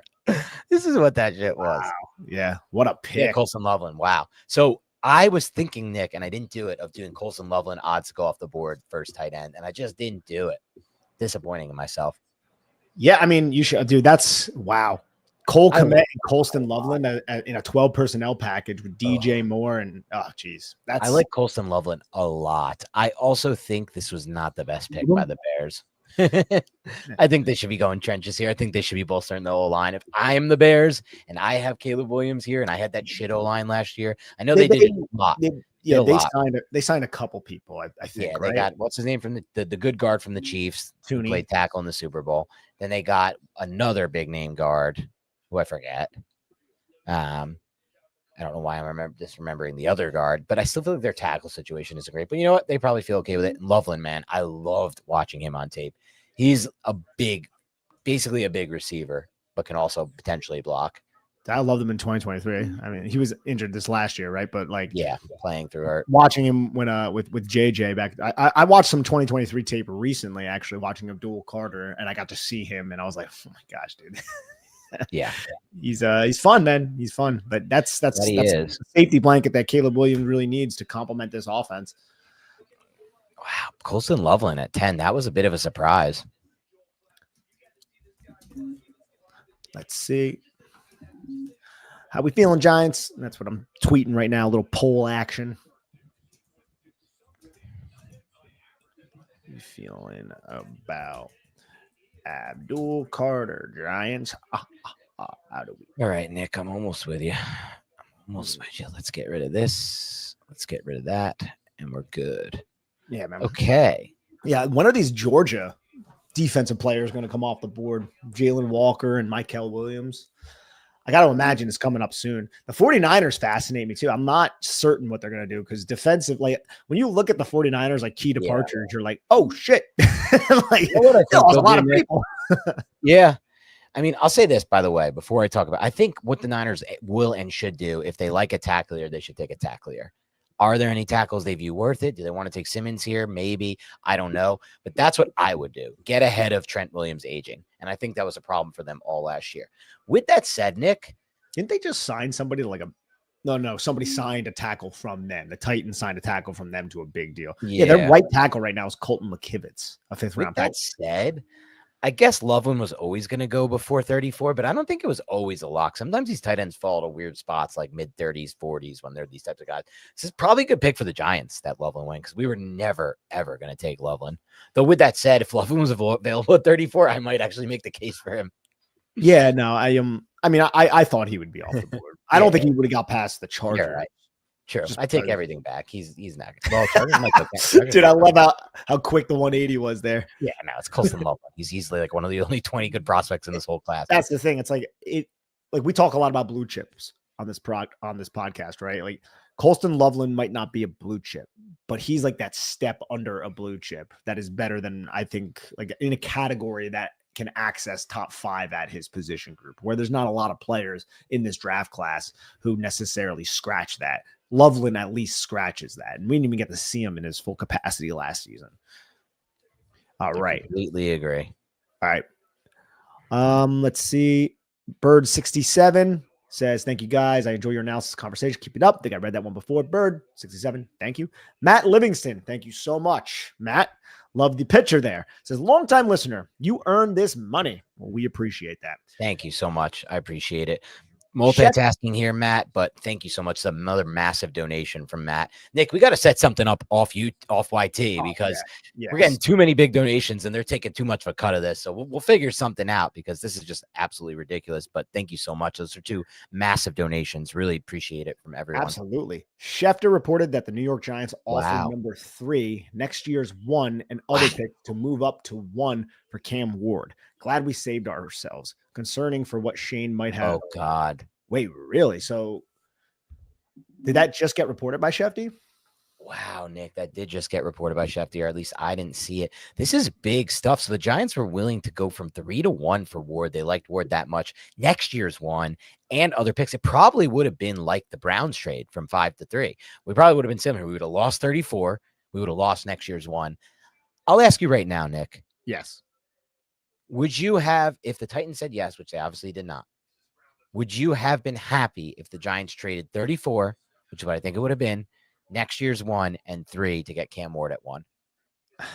I don't think happy would be the right word. There'd be a part of me that would be relieved that we got a quarterback, and one that I do believe in. And I do think that is the most important thing the New York Giants can get is a quarterback that I do believe in. But part of me is also, and again, it's illogical to think this way, but it's like, we won 1 game and now we're doing this. But to separate that part of the conversation just from a decision-making process, if you believe that's your guy, I think you make that trade. I don't know how much I don't know if I would have liked that, though. I think that is a lie. I think that is a little bit steep. I do like Cam Ward, but there are elements of Cam Ward that I still question a little bit. He was still my number 1 quarterback by far in this draft class. I would have been, I think I would have been mildly excited, but also a little bit depressed and disappointed that we traded all of this to get a guy who we had in our sights, but we won a game. And, you should take that out of your, sight when you're judging these situations, but it's just hard to, because it's just the reality. Yeah, it's a great hypothetical, Nick, and I think human nature takes over. I would have felt exactly the same way you did you said you would have felt at the end there. I would have felt no matter what, like, you know what?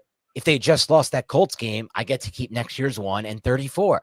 I can't be happy. I just can't be happy knowing that, because I know that game is not worth anything to them. And it's not worth 34 next year's 1 or anywhere close. So I don't think I would have been happy. I got to be honest with you, Nick. I'm happier with Carter and next year's 1st round pick and having 34 currently with us now. With that said, I am as well. Yes. Okay. So we wouldn't have liked that then. That's our definitive answer. Well said, you can like one situation more than another. It doesn't mean you like. Good point. Yeah. You're still we getting have to have Ward. Yeah. We don't have to have that explosive arm and creative arm. With that said, Nick, to the point that Matt brought up, and thank you again, Matt Livingston. Do you think makes it more likely Joe Shane's going to panic trade up for a quarterback right now? He's willing to give up all that, or does he just love Ward? That's the question. Was he only willing to give up that haul for Ward? That's what I'm hoping is the answer. I think it's a little column A, little column B, and whoever the Giants do trade up for, it's not going to nearly be that much. I don't think he's going to overpay. I think Shane will stick to the value that he believes a player is worth. And it just seems like Ward was worth a lot more than these other quarterbacks. But if he likes Dart at a certain point, he might trade up. I don't think it's going to be like next year's one or anything insane. Right. 49ers are about to make their selection. There's only been 2.5 defensive players who went off the board so far. You're right. Yeah. It's been a lot of offensive linemen. It's like last year's draft. Latu was like the first defensive player selected, wasn't he? Teams are getting smarter, man. They're doing trenches now. It's not a lot of these wasted pick. I'd love to see some receivers come off the board, Nick, for the Giants' sake. I would love to see. It's not going to happen with 49ers here, obviously. Yeah, there goes Michael Williams. Yeah, there goes one of them. Interesting. I didn't think he'd come off the board before Jalen Walker. Well, Salah's back there now, and he's going to have a lot of fun with Michael Williams, bro. Wow. I did not see this coming just within range of where he was drafted. I love it. I hope Michael Williams. Yeah. No. Well, I just love the fact that, I didn't think the Giants weren't going to go in this direction after going Abdul Carter. So as the potential of Michael Williams, I'm glad that I want Donovan Ezeraku. I want all these edge rushers to come. You know what, dude? The wide receivers. You nailed it. Receivers and edge rushers. We need to see them come off the board. Get them out. Edge rusher run. Edge rusher run. Come on, give us an edge rusher run one time. James Pierce, get whoever out there. Every edge rusher on the board. Take them out. No medical concerns. No off-field stuff. Just don't worry about any of that. Take an edge rusher now, please. Please take an edge rusher now.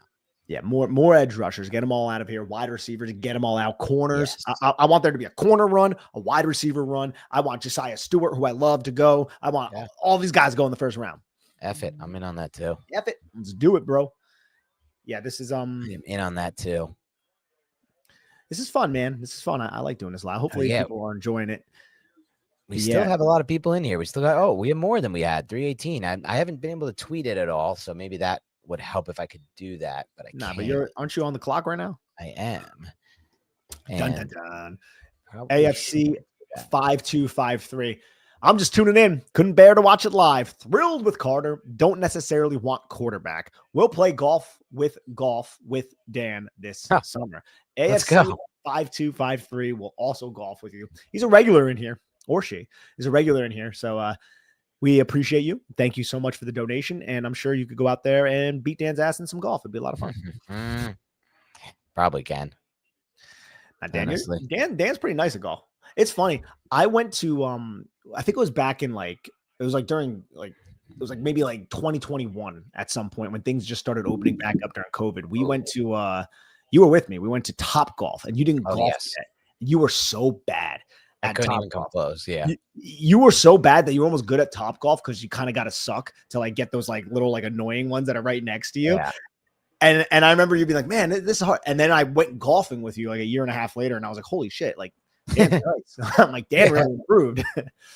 That's what happens when you commit to something. You would do the same, Nick. You're actually a very natural golfer from the times I played with you. But I don't think you'd ever do it though, because you're just not into golf enough. You didn't, the time I went out there with you, I don't think you really enjoyed it that much. You were happy to be out there with me and your brother. That part you enjoyed, the hang with the friends, but the game of golf, the addiction part for me is the game of golf. It's boring. We just had the Dallas Cowboys picture. See that? Booker, holy crap. The Cowboys never stop with O-line, bro. They're just relentless with the front. They're so understanding of what they need to win in the football league, what you need to win. Baby. Trenches. They're so understanding of that.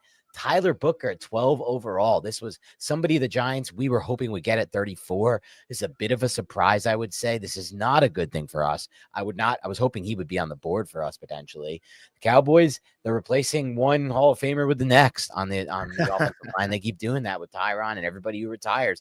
They never stop drafting O-line, this team. It's a really good strategy. It really is, Nick. I really want O-line then or D-line with our next pick. I prefer O-line because I think we get D-line at 65. I don't want these quarterbacks. Give me an O-lineman like this team did. Just do it. Why? What are we doing? Get Tyler Booker on our team. Get these types on our team. at some point. Now you have Tyler Smith, right? That's his Yes. name. He's like left tackle. He play guard. He could play anywhere. Yes. Yeah. I mean, you did lose Zach Martin. Yep. Tyler Tyron's Biotis isn't gone. there anymore. Tyron's gone. But yeah, you're just They replenishing. replenish. That was That's a what they do, quick bro. pick too. They submitted that rather. They love this guy. They So knew now it's him. gonna They be, love him. dude. Their offensive line is just filled with guys named Tyler True. Smith, Tyler Guyton. They took in the first round last year. True. Tyler They took Booker, him too last year. Cooper Dude, they're Beebe. relentless with the O line. Dude, their offensive line is going to be Terrence Steele, Tyler Booker, Cooper Beebe, Tyler Smith, and Tyler Guyton. They took BB last year too in the middle round. Dude, they've unloaded first and second round picks on this O line. I know. By the way, Booker fits that Schottenheimer scheme so fucking well. That's dangerous. But it reminds me of those guards like James Carpenter and those big guards that he had up in Seattle. Yes, when he ran that system there. Dude, I'll say this. Put a little pressure. Remember we talked about, and Joe Schoen mentioned this in his pre-draft presser, Nick. He said, part of what my job is to draft players that can compete with our division. That's how we win. That's how we win a division. That's how we make the playoffs. This puts a little pressure on the Giants to get a D tackle in there. You get interior defensive lineman next to Dexter Lawrence. Now you got Booker on there too. Yeah, you got Booker, you got Landon Dickerson, you like Jurgens. I can't help but almost laugh when I hear that last name. Jurgens. Or Jurgens. Yeah. I don't know why. Yeah. And he makes jerky too. He's like the perfect pick for an offensive line. Guy's like a mullet sometimes, doesn't he? Like, I don't know. I'm just gonna stop talking. No, I like it. I like it. Let's see what other super we have here. Clerns, are you guys going to be streaming day 2 and 3? Well, no, I do not believe so. I don't think so. But definitely not 3. I can't 3. Definitely not 3. And I don't probably not for this, right? For 2. We can decide that, Nick, but I think I may have work complications tomorrow night. Yep. Not positive. And Carlos's vid, thank you so much, says just left Bobby's stream on the Giants Nation show. Had to come over here and give you guys some love for being my other favorite Giants content channel.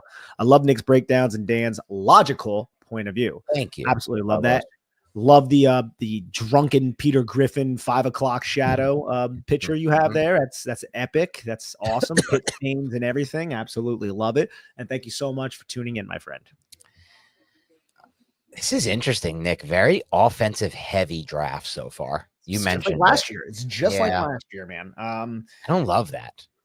No, I mean we did just have an edge rusher go off. Now we're going to another commercial, and we have Miami, Indianapolis, and Atlanta are the next. Who knows what Miami's going to do this team? Is Miami going to go with safety to possibly get a replacement for Javon Holland? I don't think so. Like, is this where Malachi Starks or the South Carolina kid come off the board? Ooh, I didn't even think that South Carolina kid's nice. Yeah, he's quick downhill. Oh, wow.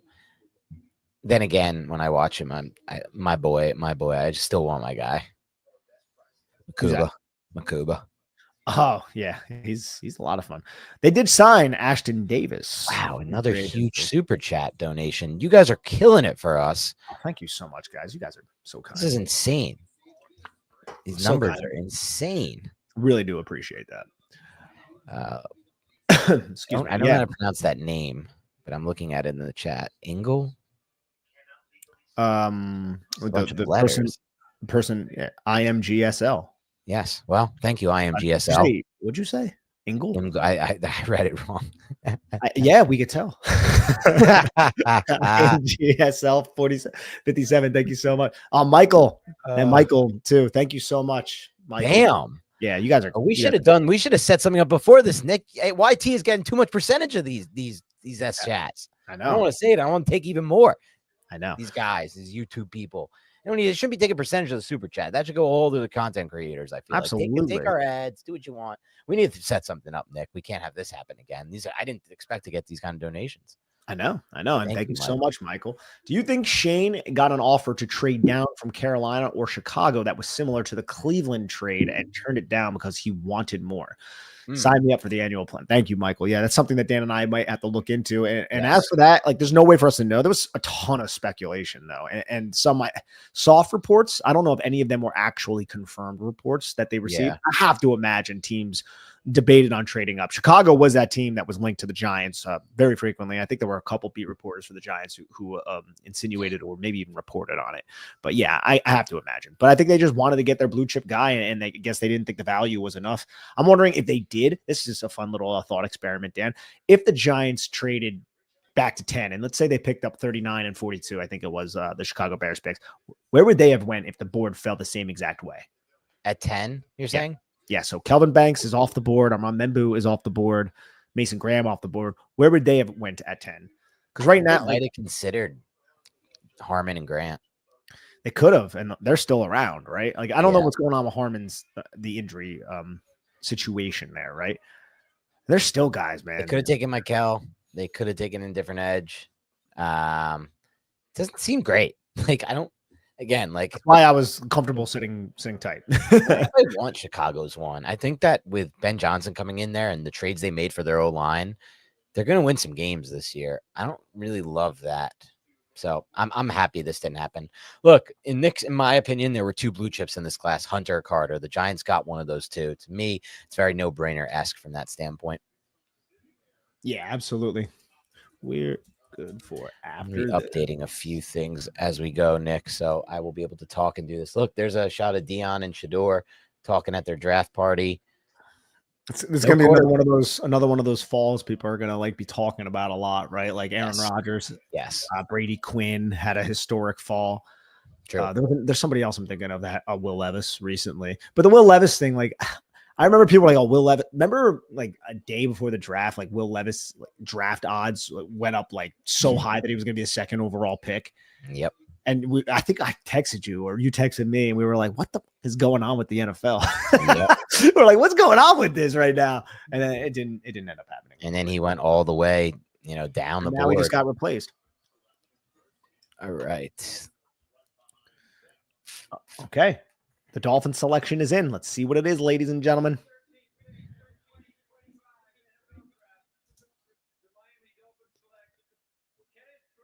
Oh no! Yeah, damn it! I never really expected him to fall. No, he's too big and too good, and has too much upside. But damn, that sucks. He's going down to South Beach. He's probably excited. Good for him, man. That really sucks for the Giants. That is a big get for them. That's a big get. Yeah, I don't love that for us at all. Yeah, I don't want more defensive tackles coming off the board. Let's chill on that. Bro. Chill on it. Exactly, bro. Yeah, he's man, the thought of him next to Dexter Lawrence was an appetizing thought. Probably never was in. Yeah, I doubt it. I never had a shot at that. Still got Harmon though, and I do like Harmon a lot. I have a sandwich, Nick, that I haven't eaten yet. That's so funny. Please eat that live so people can watch you eat. That'd be so. What kind of sandwich is it? It is. That's a 6 inches of pastrami. It's Uncle G's pastrami hot. Pastrami, pepperoni, red onion, provolone, mustard, horseradish cream. The only issue is I got it 2 hours ago now, and it's not hot anymore. And I have no time to put it back in an oven. With that said, I already ate. My meal. This was like a side if I got hungry. I think I'm gonna try to be responsible and not eat this whole sandwich as well. Oh, okay. Yeah. Be a little responsible. Is it because it doesn't have what is it? Poached eggs on it? Is that why? No shot. Again, poached eggs, best kind of eggs.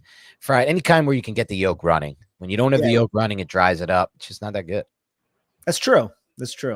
I make Phoenix eggs. Not every morning. Really? Once or twice a week. Yeah. What a spoiled dog. Yeah, you know how expensive that is? I know. Eggs are like gold these days. It's insane. I hate it. But yeah, no. So I like to make them a little bit runny for him too. And I put it in there and it smears on his bowl. And he'll just sit there and he'll lick the bowl like forever. Oh, He's that's so great. I don't even think he knows how like spoiled he is. You know what I mean? He's so spoiled beyond belief. I know. He's such really is.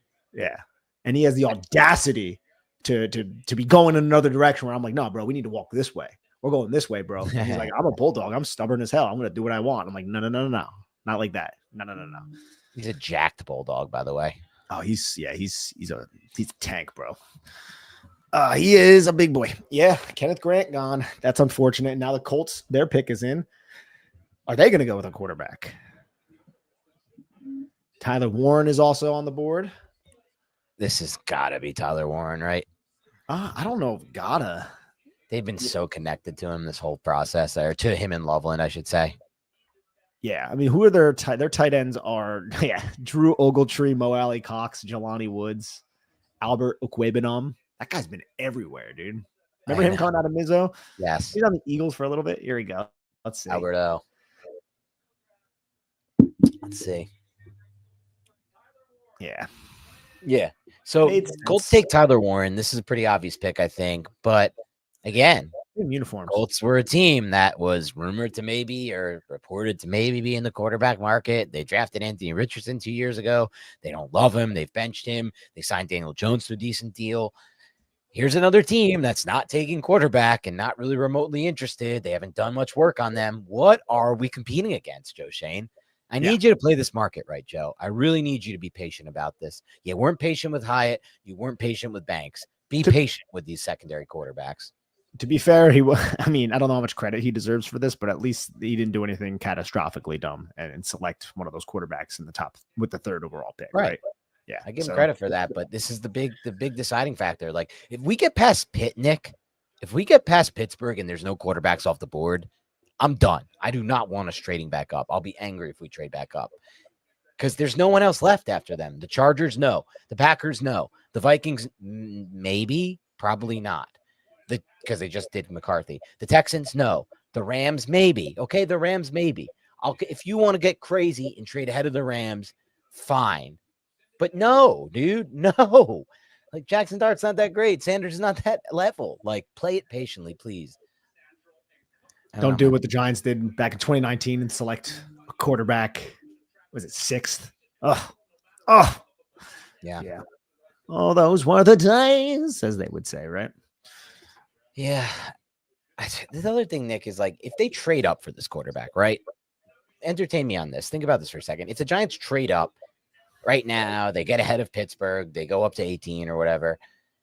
That means it's so much less likely they're going to consider drafting a quarterback next year if there's somebody good and they have a lot of losses next year with a tough schedule and there's a great quarterback prospect staring at them, but they're going to be like, I can't do it. I just traded all these assets for one.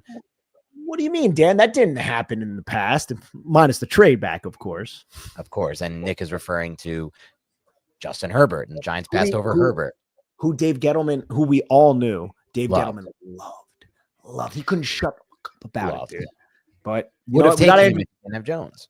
But that can't play out again. Like, that's my problem with the trade up. That's probably my biggest issue with Nick. If they trade up, they're essentially telling us he's going to get at least 2 years and we won't even bring in any competition for those 2 years. With that said, I want them to consider quarterbacks in next year's class, no matter what happens the rest of this draft, dude, because what if they have the 5th pick? What if they have the 2nd pick? What if they have the 1st pick? What if they have the 3rd pick? If there's a talented dude that has real upside, big upside, and Dable might think he has that with Dart. I don't know, but I mean big upside. I want to keep that open, and I want to be able to draft that player next year. So that's my big thing. If you take him at 34, it's different, man. You can take him at 34 and draft over him next year and say to yourselves, well, now we have a good quarterback room. We have a great QB2. He'll be able to push him all the time. He's a year ahead in the system, and we're fine drafting over him. If you trade up, you can't do that, man. You gave up too much to get there. People are praising how good that sandwich sounds, by the way, in the chat right now. Oh, yeah. That's just low-key good place, Uncle Giuseppe's. I don't know if you've ever been there. There's one. Yeah, that's it's off 10, right? Yes. Low-key, I'm going to give this up, and I hope this doesn't – I can't give this information away, actually, for a multitude of reasons. Oh, text it to me then. I'll let you know this information, but unfortunately, the listeners, there's too many. I just can't take this risk of giving up a little secret about Uncle Giuseppe. Some might know it. And also, this has to be some kind of secret sandwich that you order or something like that. Potentially, not necessarily, but we're going to move past this. But what I get today, Nick, I got a hot pastrami sandwich. For tomorrow, I got a second sub. It's chicken cutlet, provolone, bruschetta, and pesto on a hoagie. That's for tomorrow's draft. This is now going to be for tomorrow too, by the way. And then I had their hot bar for tonight. That's what I ate tonight. They have a nice little hot bar going over there. You can get a variety of like Italian stuff. I had like meatballs, chicken cutlet. A lot of hot Italian stuff. Yeah. Nice, man. No, I actually have never been inside there. It's by the cold. Okay.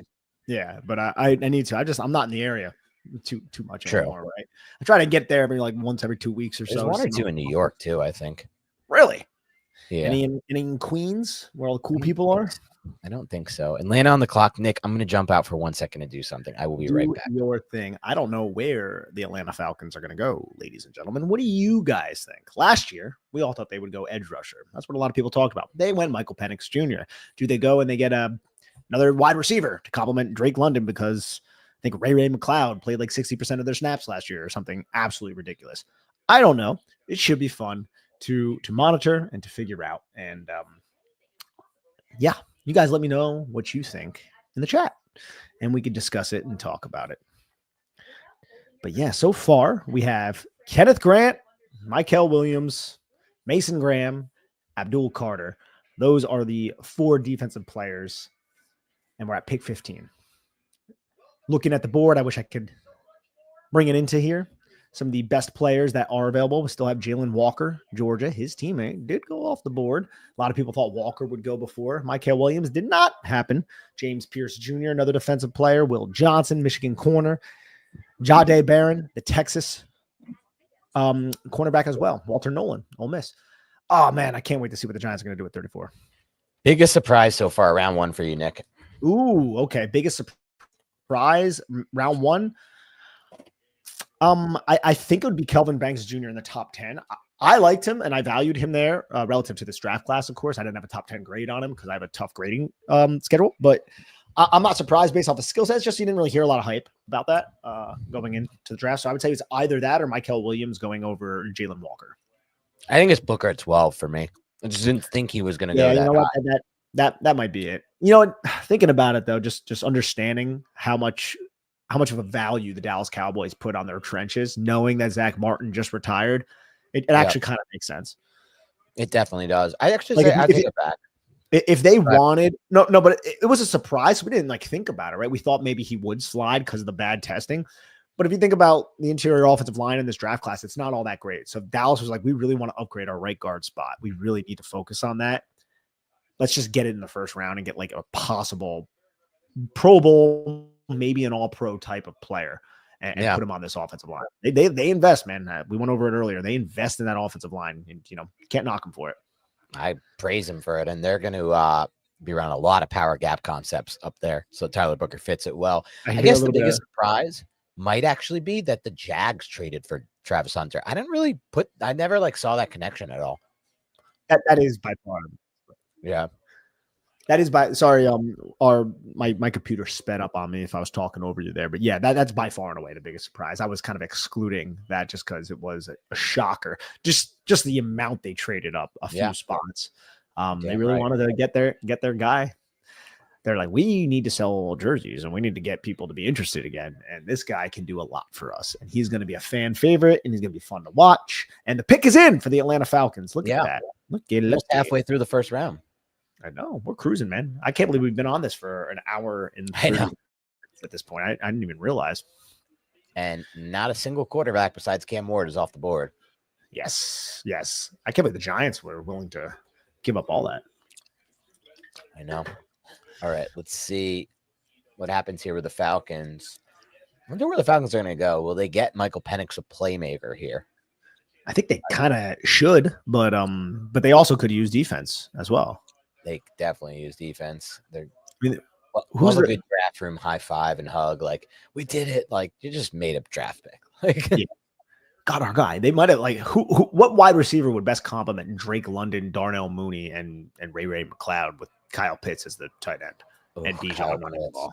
Yeah, they have so much O-line. They have pretty solid O-line. I mean, maybe you're right. Defense probably makes sense here.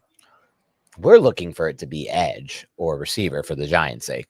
Basically, every edge or corner. I would love for corner. Has there been no corners? There's a lot of corners left besides Hunter. No, I said that came off the board. Yeah, this Will Johnson thing's killing us. The fact that he's got some medical concern or whatever, he should be off the board. I know, and Ravel also has medical concerns, but Trey Amos and Maxwell Hairston, the Ole Miss and Kentucky corners, and the kid from Bard and the kid from Texas, people like. Yeah. Wow. Yeah, that's a good point. We need corners to come off the board.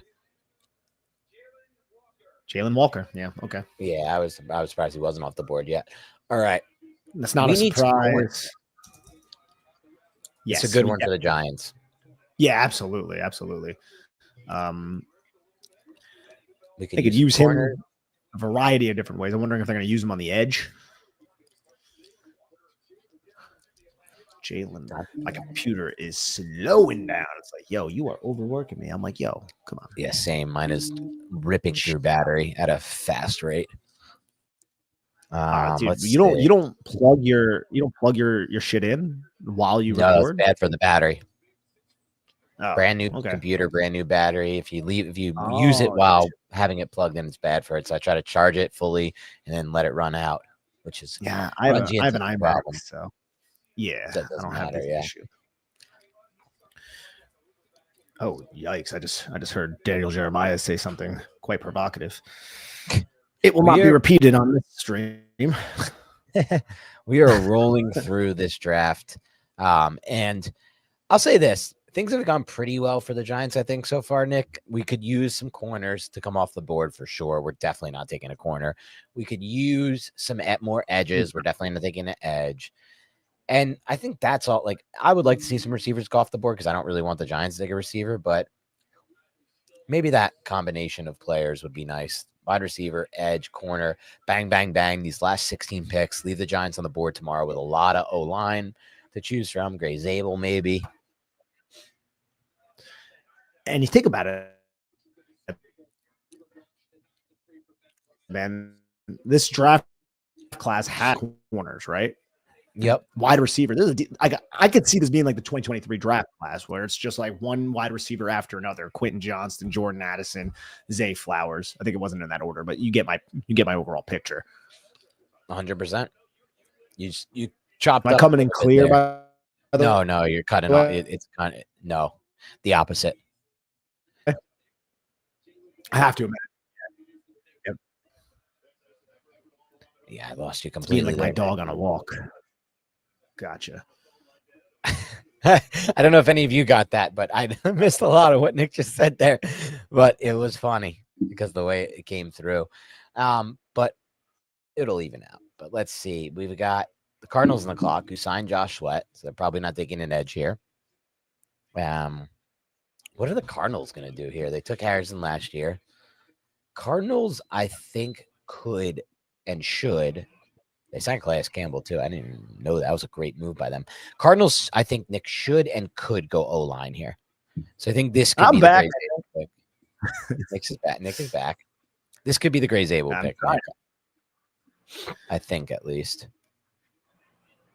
Knicks are up 6 with 15 seconds left in the fourth, by the way. 15 seconds. Let's go. Let's go, New York Knickies. Let's do it. All right. I got to exit something out here because my computer is. Do you want to jump off? Again, this is why I have my whole. This is why I have my whole thing, though, Dan. If you can hear me clearly right now, where like you always sold me on the Max. You know, you're like, oh, the Max are great, Nick. You'll love them. Pay all this money, I expect them to be overworked. Yeah, and they do this to me. You have a good case right now for why I might be overrating the Max. Oh, it's definitely overrated. I'm exiting out of stuff like crazy. I think it's just Twitter. Yes, Twitter almost got 1 gig memory. Come on now. What are we doing? Is that what it is? I got to get out of all my shit too. Then that's probably best. I think I'm big. All right. He's back. All right. Let's see if we got more supers. I'm not going to read your name, but it's a funny name. Guy, Falks. Thank you so much. Appreciate everything you guys do. You guys were huge for me this draft season. We love to hear that, Guy Falks. Hopefully you were dead wrong about Booker. Nick, WP represent. Nice. White Plains, I guess, right? I have to imagine, yes. I was either that or William Patterson, and I didn't go to Willie P. So you consider yourself a White Plains? No, Guy. I was there for 1 year. I'm not there anymore. I liked White Plains. I did not like how you basically couldn't park anywhere because you'd get ticketed if you were like 2 minutes over their freaking studio. And they thought they were Manhattan. Like every apartment complex was like, yeah, you got to charge like $170 for parking. It's like you're White Plains. You're not Manhattan.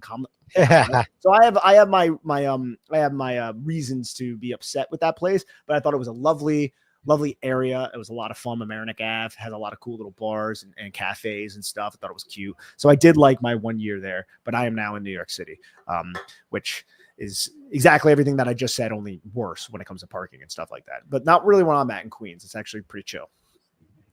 But Guy, thank you so much. All right.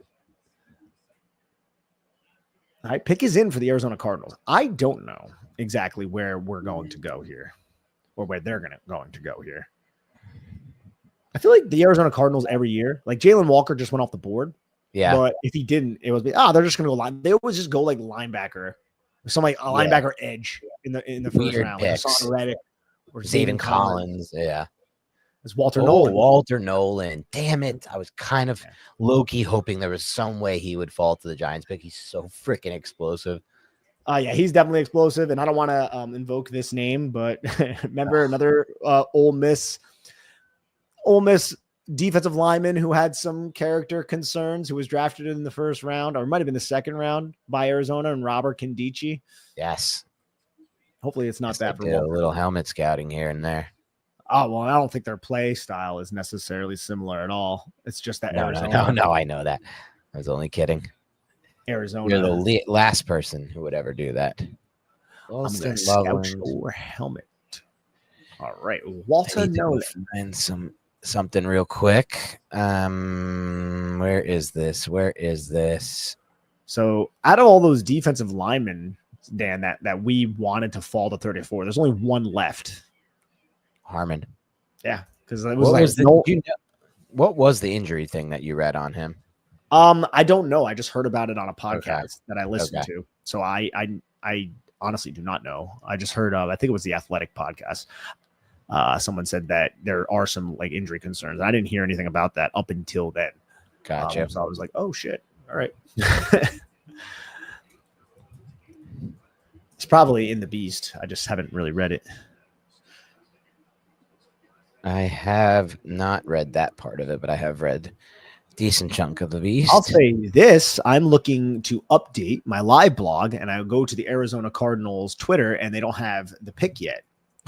It's, that's, come on. Ooh, the Bengals are on the clock, Nick.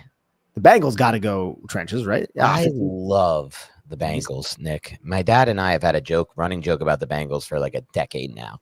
My dad's joke is that, shout out Ron Schneier, his joke is that the Bengals literally just look at the consensus board and just take the BPA and just the guy who's standing out every year. And it's like every time they make a pick, it's like, oh yeah, that guy should have went like 34th and he's like on the board at 55, and it like works out for them a lot of the time too. All right, let's do this. Who is that right now for them?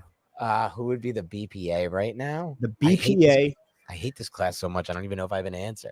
It's a difficult class for this exercise, but I want to. It probably would be one of these corners, but I don't know. It could be like Johnson. If he doesn't have injury, Will Johnson has the injury stuff, so I'm gonna exclude him. Right. But it could be Barron.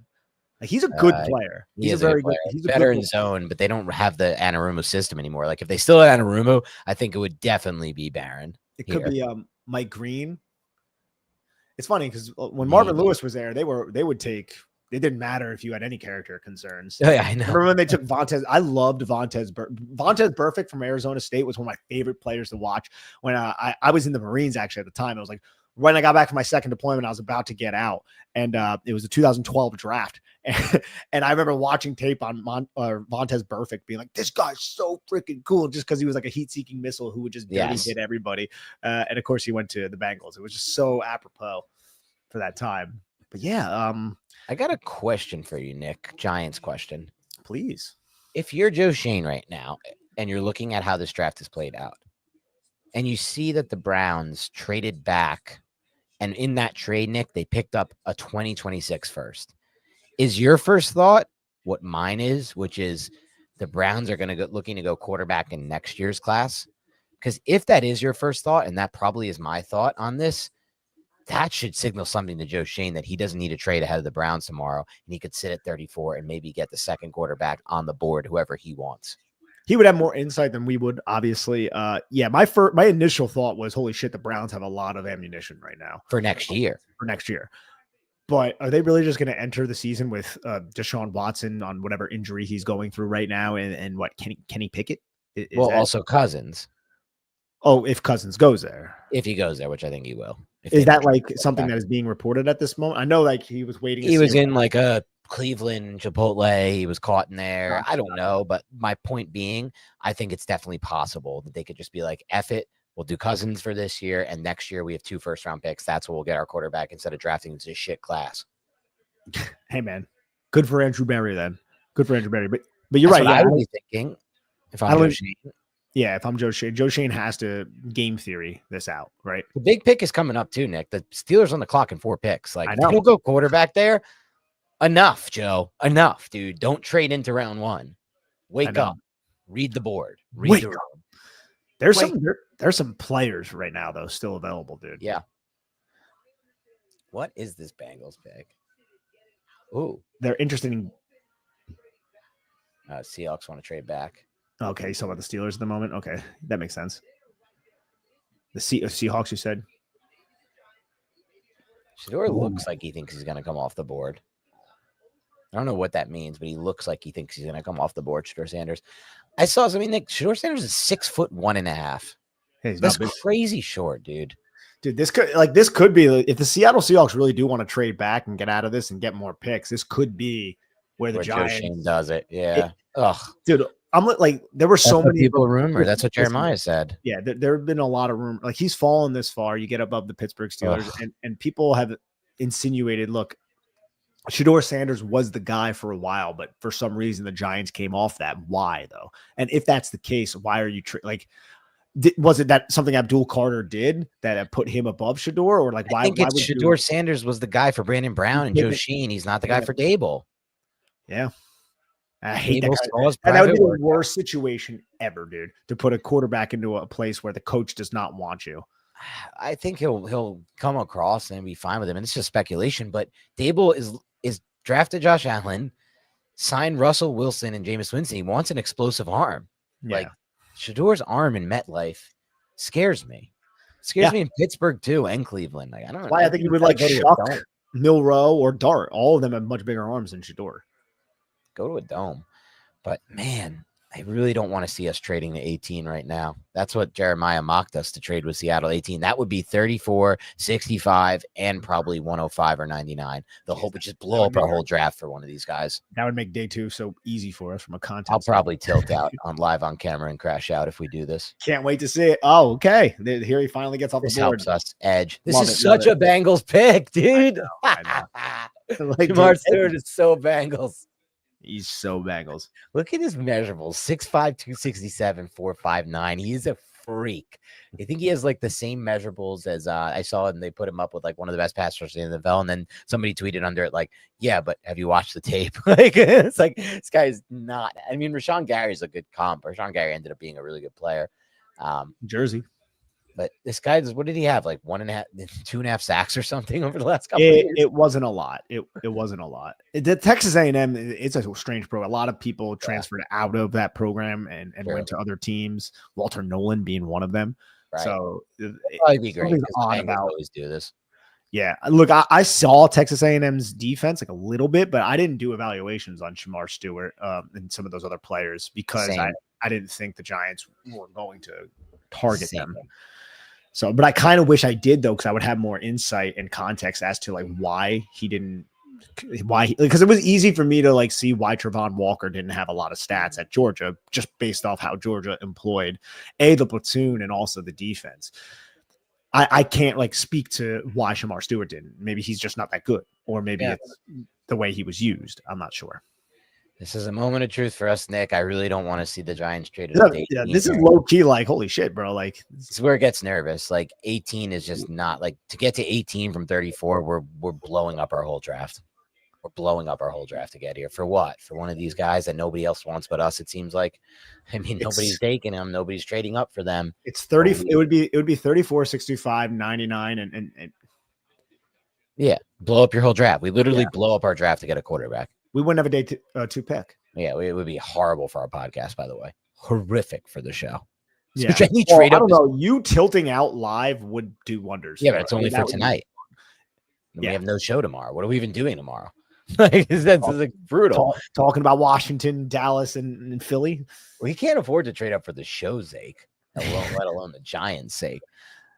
I mean, I can imagine Joe Schoen is going to do this. He's going to blow up his whole draft because he has said, like, we've signed these guys at quarterback. Dable likes them. Wilson, Russ and Jameis, they have explosive arms. They challenge downfield. He likes them. We put ourselves in a position where we don't have to panic. This would be panicking in my mind, going all the way up to 18, giving up your whole rest of your draft day two just to get to 18 when no one else seems to be that interested in taking these quarterbacks. No, it doesn't seem like it, man. That's panic. So I hope he lives up to what he said, Joe Schoen here. Tilting out with the virtual background is goated. Thank you, Lou. That's so true. When I like all the head shaking and the movement, it's like, oh yeah, I know. I love how like, your podcasting arm, it's just deciding to enter and then deciding to hide. It's like perpetually the Homer Simpson meme where it's like one day I'll get this house back. I'll get this house back one day and I'll have a chance to set up my room again where I have my background. But it's just like they got in here in January, Nick. And then they said the first thing they said is they're going to do 2 bathrooms. Pick us in, baby. Okay, that's good. The Seattle pick, that's really good. According to Twist, that has not been reported yet on NFL Network. Pick us in, no trade. Okay, Adam substantiated it. Thank you, Adam. Thank you, Twist. Yeah, we appreciate that. Live chat got our back over here. Listen to this, Nick. They told us they were going to redo 2 bathrooms for us. We're renting this place. They said that in January. They told us it was going to take 2 weeks. In January 8th is when it's April. They now have repainted both floors. They redid this whole next room where I used to podcast out of. It's like a den that we used to use. They're going to sell that house, bro. What? They're going to sell that house probably. Maybe, but like, why else? They're not doing this because they care about you. It's a big speculation, but like, they've been in this house since January, ruining and disrupting everything. So I'll tell you what, Nick, if they do try to pull some of that, I'm pulling some hardo stuff on them because I've been paying rent for this 5 months or 3 months, 4 months, whatever it's been, and it's been miserable. Every day they're doing work at 7:30 a.m. It wakes me up. They took out a whole room. The bathrooms were gone for a while. Now those are finally done. Anyway, point being, that's why I have a virtual background for those who don't know. And like was said before, I don't know where I was going with this. Oh, Arrested Development. Do you remember? It's a great show. Great show. What's his name? When Martin Short comes in, the Martin Short character, Short. I've only seen that once, and it was so long ago too. Okay. Like Seahawks pick is in. We'll get back to this though. This is good banter. Damn it, this was tipped off to me. So it's a damn it pick. Derek Harmon. Yeah, I really want to know, and it's a good pick for them. Okay. Yeah. Actually, I should have known that. Yeah. I knew he wasn't going to last at 34, but this is such a good pick for Seattle. My God, is this a good pick for them? I think I heard somebody say like, there's no way he gets past Seattle. So credit to whoever that was, person I'm not giving credit to because I don't remember who it was, but I do remember somebody mentioning that. Credit to Joe Schoen for not trading up here. Yes. Stay true. Don't do it with Tampa either or Denver. Stay true, please. Pittsburgh's coming up. See what they do. Who cares? They're not going to. I don't even know if Pittsburgh's going to take a quarterback. If you had to bet right now, Nick, do you think Pittsburgh is taking a quarterback or not? If I had to bet, you only can pick one answer. Yeah, I'm gonna go no. I'm going no too. Yeah, I'm tempted to go yes. I'm tempted to go yes, but if they just sit tight and take Shedeur Sanders. Then like how interested were the Giants? Like they didn't feel it necessary to jump over the Seattle Seahawks to prevent the Giants from possibly trading up. Right. You know, so that's one of the reasons why I'm like, how much do they actually love this guy? Did they have a good inclination as to what the Giants were going to do? Possibly. Good point. Very good. Or point. Do they have somebody else in mind? Do they just want to get beefy and strong? I could see them just taking Derek Harmon right here or another defensive lineman since their defensive line is getting a little bit long in the tooth and they're always just tough in the trenches. But I'm a little unsure. I haven't paid too close attention to the Pittsburgh Steelers, offseason. My answer would be no, Nick. I think they're still shell shocked from the picket, and I don't think they're doing it again. And maybe they just think Rodgers is coming regardless. I think they're going to pass on Sanders and on any of these quarterbacks. I think we're going to get to this Chargers pick, dude, at 22 overall with all the quarterbacks still left on the board and no reason in hell for Joe Schoen to trade back in the round one. Some would argue, to get that 5th-year option. It's the most overrated thing in sports. If the quarterback hits, his agent's never letting him get there anyway. And let's keep in mind that to get there, to trade back into round one for that 5th-year option, we're losing 99 at minimum, maybe 65. I want 65, dude. I want 99. You know what 99 could be? It could be RJ Harvey. Okay. It could be Dylan Sampson. It could be an explosive running back that could be Matt Parrott. It could be Matt Parrott. It could easily be. I mean, those picks miss all the time too, but not if you go skill player. I feel you, dude. I'm a big believer in the value late on day 2 and then early on day 3. Yeah. I mean, we found guys recently with this regime in Micah McFadden, that's a contributor. In Theo Johnson, I believe that will be a contributor. In recent regimes, we found Julian Love, contributor, Darius Slayton, contributor, above average contributors at that. So like I'm a big believer in retaining those picks. And I think this draft, you can find players who will be of value in this specific draft at that area of the draft, right? Guys who could potentially start for you this year. So yeah. And then obviously Tyrone Tracy Jr. last year, Drew Phillips was a day 3 or day 2 pick as well. So yeah, man, still some guys still around, bro. I'm about this, Adam Schefter tweeted the Buccaneers are picking. Okay. So who did, let's see. It's good news. No, we don't know who they're picking, but I'm glad he didn't tip it off. I'm just happy that means, you think it's going to be Jihad Campbell? Trade. Oh, Jihad Campbell would be such a good pick to put in there with David. Oh my God, I love. That's what I'm thinking. Love that idea. They've been really proactive with the O-line of late. I wouldn't be shocked if they went O-line here. Neither would I. Tampa Bay Bucks. And then we got the Broncos, and then we're sitting there with Shador watch. Now the thing is, could the Giants trade up to the Broncos? Yeah, that's been the other team. I think people affiliated with the Broncos or who cover the Broncos have suggested that could be a possible trade up spot as well. But there's also been speculation from, I believe, Ricky and a couple of those insiders, Pretty Ricky, who said the Giants were in this trade discussions already before the draft with Washington, the Commanders, to trade back into that, which would be 29 overall, 5 picks ahead. So that would probably only lose 99 for. So they would want to jump Washington. No, trade with Washington. Washington takes our 34. We go up to 29, and we probably give 99. Yeah. Maybe that's 65. Is that 65 to move 5 spots or no? I don't think so. I think Shane would play hardball with that. That's 30. That's a lot of spots in the draft that you're jumping up. Dan Duggan says we're now in the range where the Giants could realistically trade up, and it would have cost 34, 65, and possibly something else to get to this range. I think that's fair. If they go up to 19 or 20, that's going to probably take them 34, 65, and we suggested 99 or 105. You just basically blow up your entire day 2 of the draft to get one of these quarterbacks that are not even coming off the board. I know, man. I wonder if Tampa Bay also could go with Barron, could go with. I'll run a list down for you here, Nick. Best of it. Oh, we lost it. I was doing Jeremiah's. Ooh, look at Shador. He does not look happy over there. I don't understand the big hats. You see the guy he's with. He's wearing one of those big hats. I see that. I see that around, and the rejected will be respected. I wanted to see that DJ big board. Let me get up while we're talking Daniel Jeremiah's last top 150. Yeah, see what it is. See what it be about. Oh my God, the NFL.com pages are actually even worse than ESPN with the pop-ups and like the draining of it's just like crazy. Yeah, there's no shot I'm going on NFL.com right now. The traffic over there. Yeah, but some guys that are considered the best on the board. Omarion Hampton. Giants brought him in for a pre-draft visit. Yeah. Matthew Golden. Yeah. The Carolina safety, who I'd love to see come off the board. The Giants are not going safety. I'd love to see Golden come off the board. Will Johnson, who knows about the injuries. You don't want to say that the South Carolina safety's name? No, I did not want to say that last name. Emeka Buka. I like him. Jeremiah likes him a lot too. Mike Green. Mike Green is a good pass rusher. I'm surprised he hasn't come off the board yet. I would love to see him come off the board. Oh, he's another character guy. Wow, just like the Pierce kid from all these character guys. Derek Harmon's there. Green actually has like, oh shit, like type of stuff, whereas Pierce doesn't. Yeah. Pierce is more just like, I don't know if this kid's gonna be coachable. Completely according to people who have more knowledge than I do. I don't know shit because I haven't met or talk to either of those players. Yeah, me either.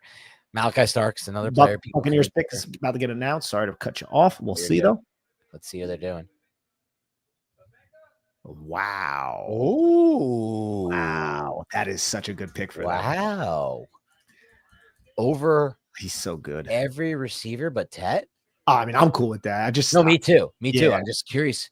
None have come off the board, really, right? Golden hasn't. Who else is even like this? Is not the greatest receiver class. I love this pick. I think he's the safer pick of these. He was also really good before he got Kyle McCord.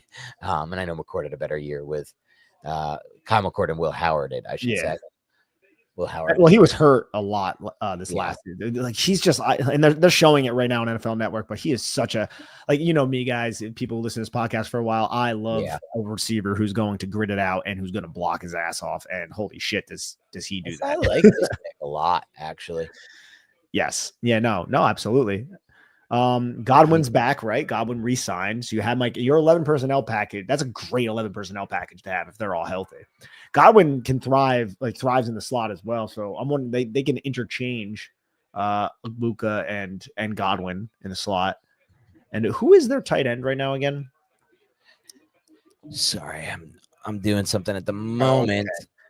Okay. Their tight end is Croft. Devin Culp, Co-Kieft, Cade Otton, and Payne Durham. Cade Otton's the name I was looking for. I had him in fantasy. That's why I remembered. But yeah, this is nice. One of my best friends is a huge Buccaneers fan, and I'm very curious to know what he thinks of this at this moment. But I'm quite busy. But yeah, this is good for the Giants, Nick. We weren't going to take a boob. We need a wide receivers come off the board. Although, I think he would be great for what the Giants do, even though the Giants wouldn't do that at 34. But yeah, I just want to go trenches, my boy. I don't want these skill players anymore. I'm good. We got Slayton re-signed. We got Neighbors. Just trench me up, bro. Just trench me up. Just get me D-line. Get me O-line. Just that's how you win. The Cowboys just took Tyler Booker. They're such a good example. Everyone's like, are they going to take a receiver? Are they going to put someone next to CeeDee Lamb? No, they're going to win because they're going to win on the offensive line. That's why the Cowboys will move the ball. It's why the Cowboys offense will be good. It's because of their O-lines, because of somebody like Booker, not because you get a flashy receiver in there. But that said, I still love Travis Hunter, and I would have taken him. Yes, same here. AFC 5253 came back and said his name's Anthony. Anthony, thank you very much. He says, I'm an old man compared to you guys. Well, thank you, Anthony. Playing Liberty National tomorrow. Told my friends I wouldn't play if they traded out of the third pick. Well, looks like you're going to be playing. Limber up, hydrate, get ready for the Liberty National. And thank you so much, Anthony. Bobby says, and thank you so much, Bobby. Love the show, guys. And it has been my therapy session for the past couple of years. So thank you for your work and would gladly sign up for a Patreon. Bobby, we really appreciate that. Something Dan and I should seriously explore. The best course of action to not have YouTube take that much money from us.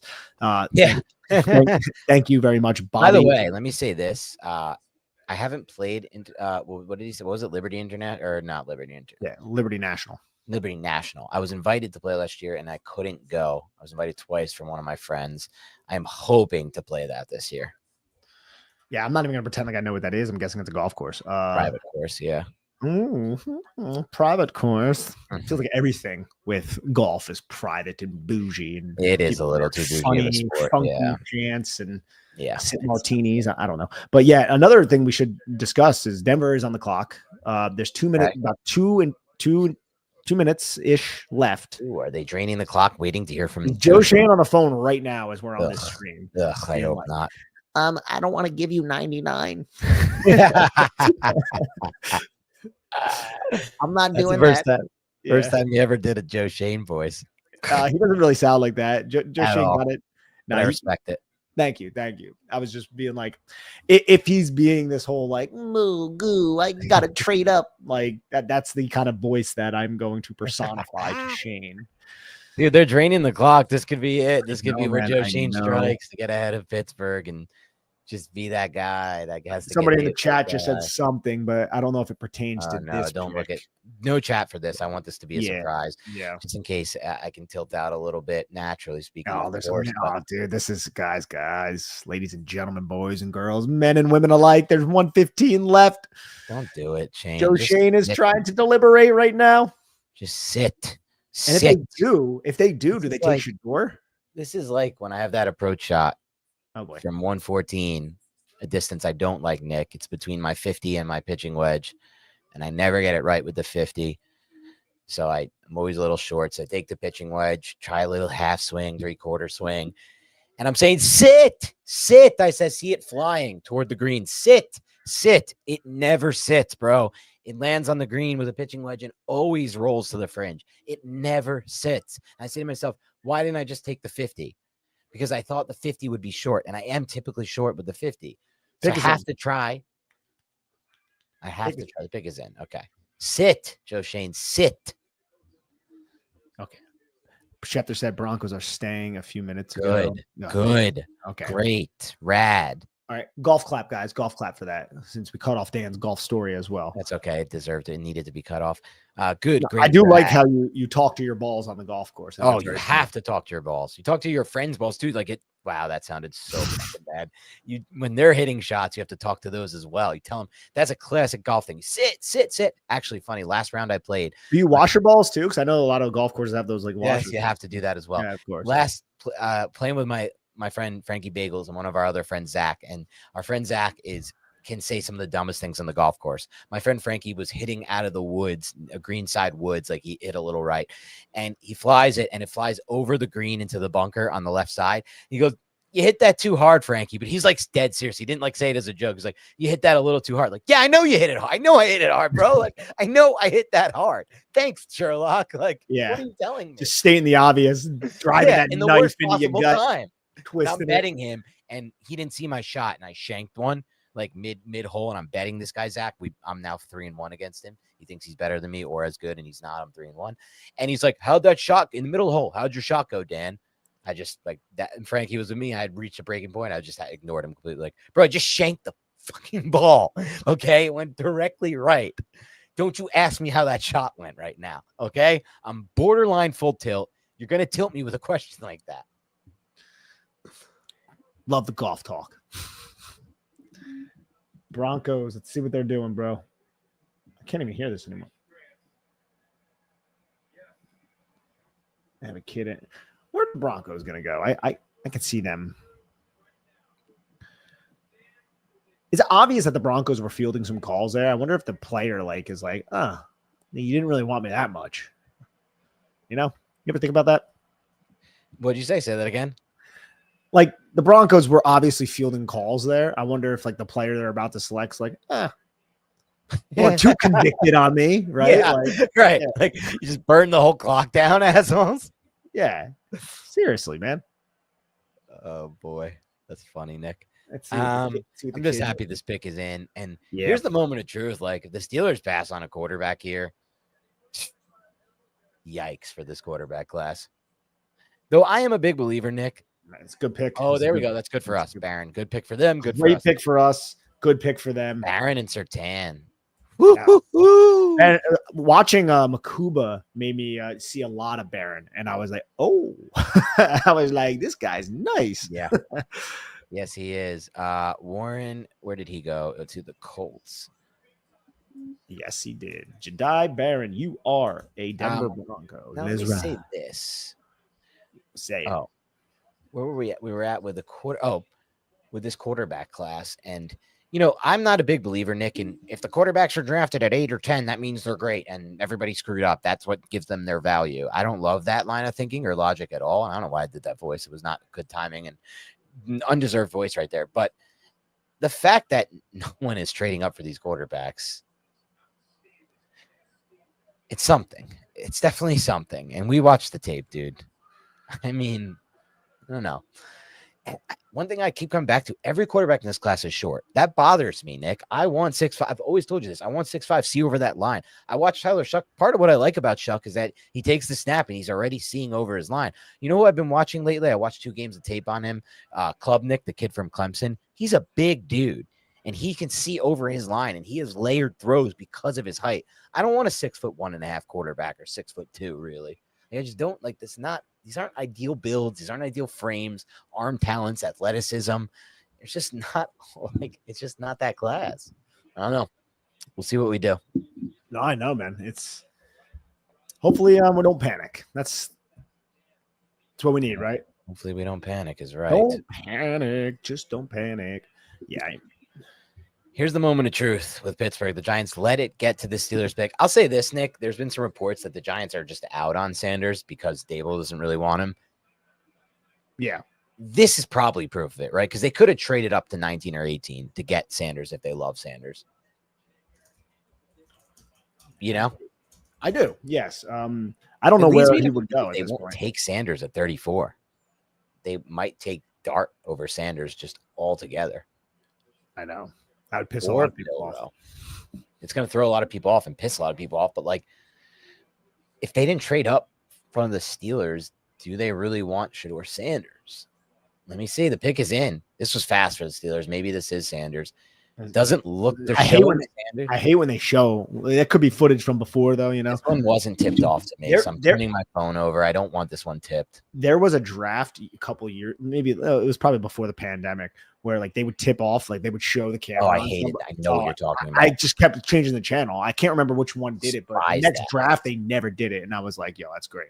Look at this sideline from NFL Network. Aaron Rodgers has visited the facility this offseason. In parentheses, no deal imminent. This guy's such a D-bag, Rodgers. Like, just holding teams hostage. Like, no deal imminent. Just wait. Figure it out. Go through your whole draft. You might get me. You might not. I might retire. Figure it out. I don't know. Like, it's just like, one part of me, I wanted Rodgers, Nick. You know I wanted that talent. But, like, I am kind of happy we're out of that and done with that. Like, imagine if we just didn't have – we were just waiting on him this draft. Yeah, I would imagine Shane wouldn't allow them to be taken hostage like that. If that's even what's going on with Pittsburgh. I don't know what's going on with them. I haven't had this pick tip, thank God. And I turned my phone over and it says the pick is in. Don't commercial us. Are they going to commercial break us? It sounds like a transition into the commercial. Oh my God, this is disgusting. No. Here comes Goodell. Right. Yep. This is going to be a surprise to us. I'm sure some people already know it in the chat, but if this isn't Shedeur, I don't think it's going to be. We are looking at a free fall for these quarterbacks. Not a surprise, man. Not to us, to others, yes. Wow. I knew it. Come on, take Sanders here. I thought you needed a quarterback. Everybody, they need a quarterback. The Saints need a quarterback. That means they're going to take him. No, they're not. They don't like the evals on these guys, but they do. Like, they're eval on Derek Harmon because he's a freaking damn good football player with great tape and a classic Steelers pick. Such a Steelers pick. Damn it, dude. That was a good spot for us. I mean, he still had to fall another 13 picks, but that was one of my top guys left on the board. That's an annoying one to miss out on. It's just a Pittsburgh Steelers pick, though, too, man. There's not that, like, damn it, dude. Like, I need, like, Will Johnson types to come off the board, not Derek Harmon types. We've already lost Harmon. We've already lost Grant. We've lost Zabel. We've already lost Banks. Josh Simmons, maybe. Josh Connerly, maybe, for us in round 2. I don't know, man. I don't know. Maybe that's where we go the quarterback and we just say, F it. We didn't have anybody we really loved. But, like, damn, a lot of these guys I wanted to come to stay on the board are gone. Derek Harmon is such a good pick by the Steelers. He would have been so great for us, too. He's just going to replace Cam Hayward. They got a young defensive core now, too, even though they're still older. I mean, Watt's not really young anymore, but Porter's a good player in their secondary right now. And your boy Herbig, he's doing shit over there. It's been amazing. He got a little injured last year, but it was an insane value steal for them. Look, here's the fact of the matter, Nick. Nobody wants these quarterbacks. Shane better sit still, okay? If Shedeur Sanders is sliding passes, even Duggan says, and he's right about it. We were speculating this earlier. The only team that might even be remotely close to taking Shedeur or any of these quarterbacks is the Rams at this point. That's a McVay thing. If he loves any of these guys, he'll take one. I don't think he's going to do that, dude. They signed Devontae Adams. They re-upped Stafford. They made a lot of win-now moves. Yeah. You just stop talking. Sorry. They let a little. I had to deal with something. They made a lot of win now moves, Nick. So I don't think the Rams are doing it either. So just sit tight, Joe. Just chill out. Go to day 2, and at 34, assess what you want to do. Chill out, though. And he probably is chill. I'm just assessing a lack of chill to him for no reason. Yeah, no. I mean, I put a voice on him before. You know, he's joining the club with John Mara for poor Nick Filata voices, right? For being overly aggressive and wanting to trade up and betting against himself, but it doesn't seem like he's doing that right now. We'll see. I still can envision a trade back into the into the first round, though. Here, Me I'm too. just not sure where exactly. 29, Washington. That's the rumor. 29, but like, why? Is it just to get in front of Cleveland? It's just to get in front of Cleveland, yeah. Okay. Which is stupid because Cleveland doesn't even look like they want a quarterback. They were just getting a 2026 one to take one from a better class next year. So don't even do that. That's stupid. Don't even do that. Don't even worry about Cleveland. Worry about no one. Sit and at 34, assess what's left. Of course, man. Yeah, man. We're cruising along on the live stream, on the live.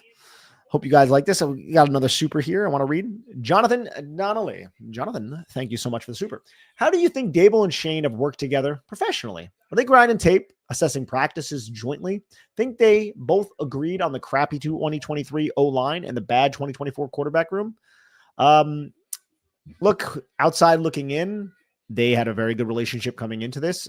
These are two alpha males put into a high stress situation. I'm sure their personalities grate on each other over time. With that said, I think they do have a better working relationship than some of the general managers and coaches the New York Giants have had in the last 10 to 15 years, right? And you could take this back to Jerry Reese and Tom Coughlin, who won 2 Super Bowls together, but like historic or famously, they didn't really necessarily see eye to eye towards the latter part of that relationship, which was very detrimental to the roster and how Tom Coughlin wanted to employ the talent that he had. So I do appreciate how they have worked together so far, but I don't know what's going on with this quarterback situation.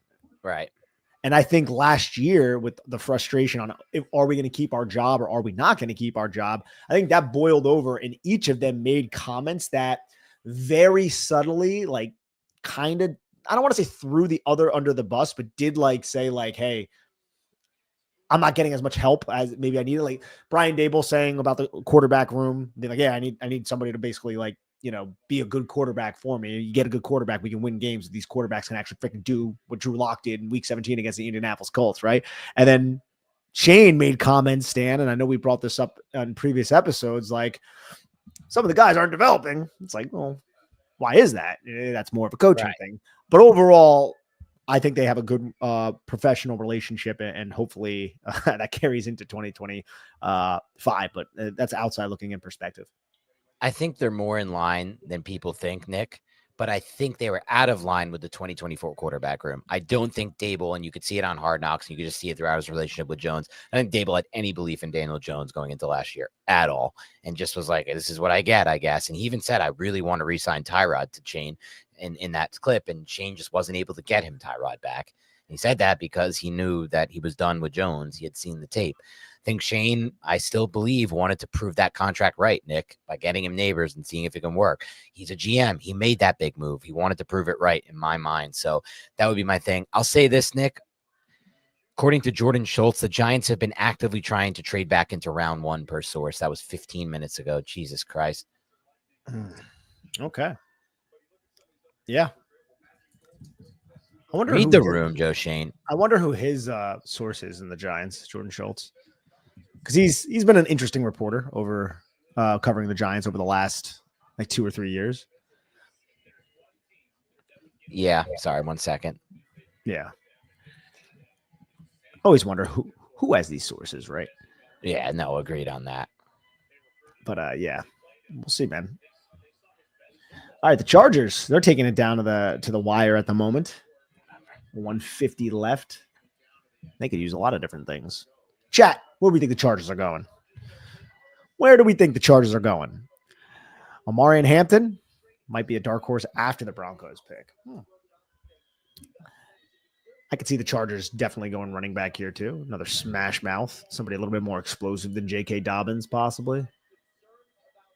Something's going on with Will Johnson. Oh, he's at the draft?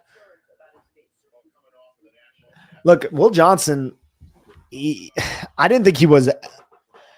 When I watched his tape and went through Michigan's tape, it was obvious the game-changing type of ability that he had. And he displayed that on like 3 separate occasions. 2 of them led to pick sixes. There were a few corner. I think his skill fits with what Shane Bowen wants to do, coming down from depth and using just like the slightest instincts to see what a quarterback is doing, his peripheral vision, and then just breaking, click, close, break through the catch point, interception, pick six. But watching him in coverage, it was good, but it wasn't as shut down as I feel like a lot of people a lot of people like tended to describe it, right? So Yes.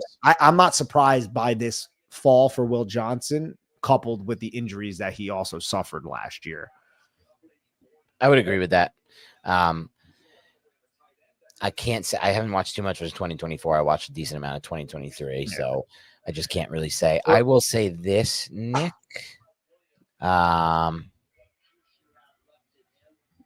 What's up? All right. Yeah, so I'll talk to the chat. Yeah, talk in the chat real quick. Yeah, guys. Would you go, dude? Chargers taking us all the way down right now. I'm wondering if they go like Omari and Hampton, or if they go with another wide receiver to possibly pair with Quentin Johnston and Ladd McConkey. I mean, and they could use that for Justin Herbert. They lost Joey Bosa. They still have Khalil Mack, but that pick is in. They got it in last second. I wonder if they were on the phone with Joe Schoen and Shane's just not budging. I wonder if all of these guys taking it down to the wire and Shane's just like, you know what, I'm not going to include 99 in this, or I'm not going to include 65. I'm going to give you 99 and 105, or whatever it is. I'm very curious to see if that could be one of the reasons why a lot of these teams who are looking to trade back are waiting till the last second to make their pick.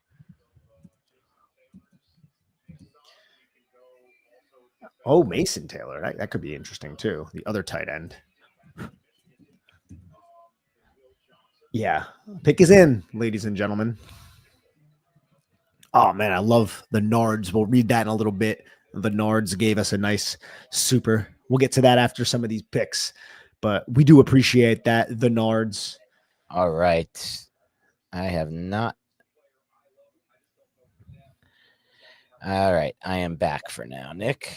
Sorry about that. All right. Let's see. Chargers pick is in. Giants haven't traded up yet, though, according to Jordan Schultz. They're actively trying to trade up right now. And if that's the case, like I was saying when you were away, I'm wondering if like Chargers and Denver taking this all the way, and Seattle taking this all the way down the wire, they're on the phone with Joe Schoen, and Joe Shane's playing hardball, and he set a line. Maybe. Like, you're not going to squeeze me right now. And if that's the case, that gives me at least that's a good thing. Like your general manager is not being like the Jacksonville Jaguar general manager from draft day. He was like, can someone help me? You know? That's the worst movie ever. I actually kind of like it. I know a lot of people like dog it, and I get why, but I don't know. There's something about it I kind of like.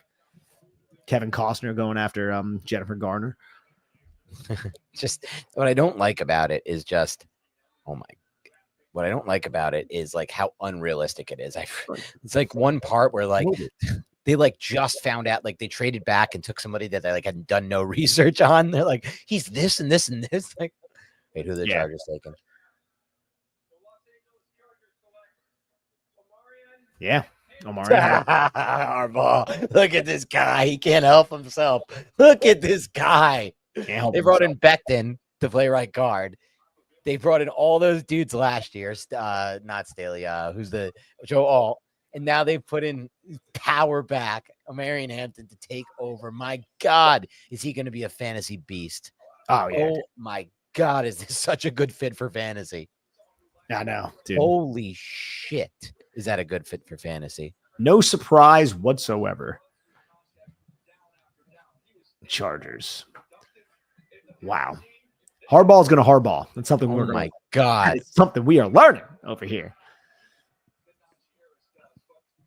Oh, man. I can't believe Harbaugh. Oh, they just signed Najee. I forgot about that, dude. Oh, wow. That did slip. What the hell? They don't give a shit. They just signed Najee. I totally forgot about that. Najee right now is like, like, you got me fucking shit. Oh, my God. The NFL comes at you quick. Najee Harris was a first-round pick not that long ago, and I have him in fantasy. So that's in my dynasty league. Take back what I said. I don't know if this is a good fit for fantasy for now because it's going to be annoying. I forgot that too. Forgot they gave him a decent contract. They Najee'd it up. What? How could they? They don't give a. He doesn't care, Harbaugh. He's just putting trench guys in on building an O-line and building a power run game. Jim Harbaugh. That's what he does. Well, Marion Hampton. That's unreal pick for them. Hey, they have a type, and he does fit that type, right? Yeah, man. Holy shit. He does fit that type for sure. So now we're looking at top guys left. Cornerback, Michigan, Will Johnson. Cornerback, Maxwell Harrison from Kentucky. Jahad Campbell, the linebacker from Alabama. Mike Green, the edge rusher from Marshall. A lot of wide receivers still available that have been rumored to be first, second round guys like Trey Harris from Ole Miss, Jaden Higgins from Iowa State, Jalen Noel from Iowa State, Luther Burden from Missouri, Matthew Golden from Texas. I hope that run starts right now. Me too. That would be great for us. And then tackles, I mean, some of these guys might slip to the Giants. Josh Simmons, Ohio State, and Josh Connerly Jr. at Oregon are both. We can kind of afford to take Simmons too if there's the injury concern, right? Like you won't be able to play right away. So what? We have Illuminor. We have Thomas. Illuminor's about to hit free agency. If they believe Josh Simmons can kick over the right side and play right tackle long term, which I don't see any reason to believe he wouldn't, especially if it's a year to learn. I kind of love that pick. He's going to be on my short list for 34, Josh Simmons, because I watched those games before he got hurt, cut-ups of those games. He looked fucking good, dude. I know it was against shitty competition. Like, he didn't play into the Big Ten teams and the good Big Ten teams. But I mean, it was just the way he looked, though. The way he looked, dude. The way his body moved, the way he got into his pass sets. Like, Josh Simmons is on the board at 34. He's going to be on my short list, especially with all these defensive tackles already gone and us not needing an edge. Though I think the Giants will probably, if they stay at 34, take Dart or Sanders. Probably. Which would be an ideal situation if they were to go with a quarterback. I would rather them not go with a quarterback because I don't really believe in the quarterbacks. But if they do go with a quarterback, they didn't have to trade up, which is excellent. Yeah, this is the Green Bay Packers right now. Where would they go? I feel receiver. I mean, Christian Watson's hurt again. Right, I think you have Romeo He is. Dobbs and Jaden, but they have guys on their roster like Bo Melton and guys they like, and Dontavian Wicks. Like they have a deep rotation at receiver. But I could still see them doing it, right? And then offensive line, maybe they could use. I don't really know much about their left tackle, Rasheed Walker, so I can't really comment on him. But there are some offensive, like Donovan Jackson is still around. Yes, obviously Simmons. You could take Will Johnson. Yeah, I just saw Schefter tweet Will Johnson has a knee issue, which is why he's fallen. That sucks. And dude, I don't even know. Like there are players like Jalen Ramsey from Miami and even Jair Alexander for the Packers. Like, are they going to get traded after this draft? Like I don't really know exactly. Speculation. Yeah, there's been speculation about that. So that's something to pay attention to. I'd love to see Will Johnson come off the board in the next 11 pick or 10 picks because Giants are never going to take him after signing a Debo.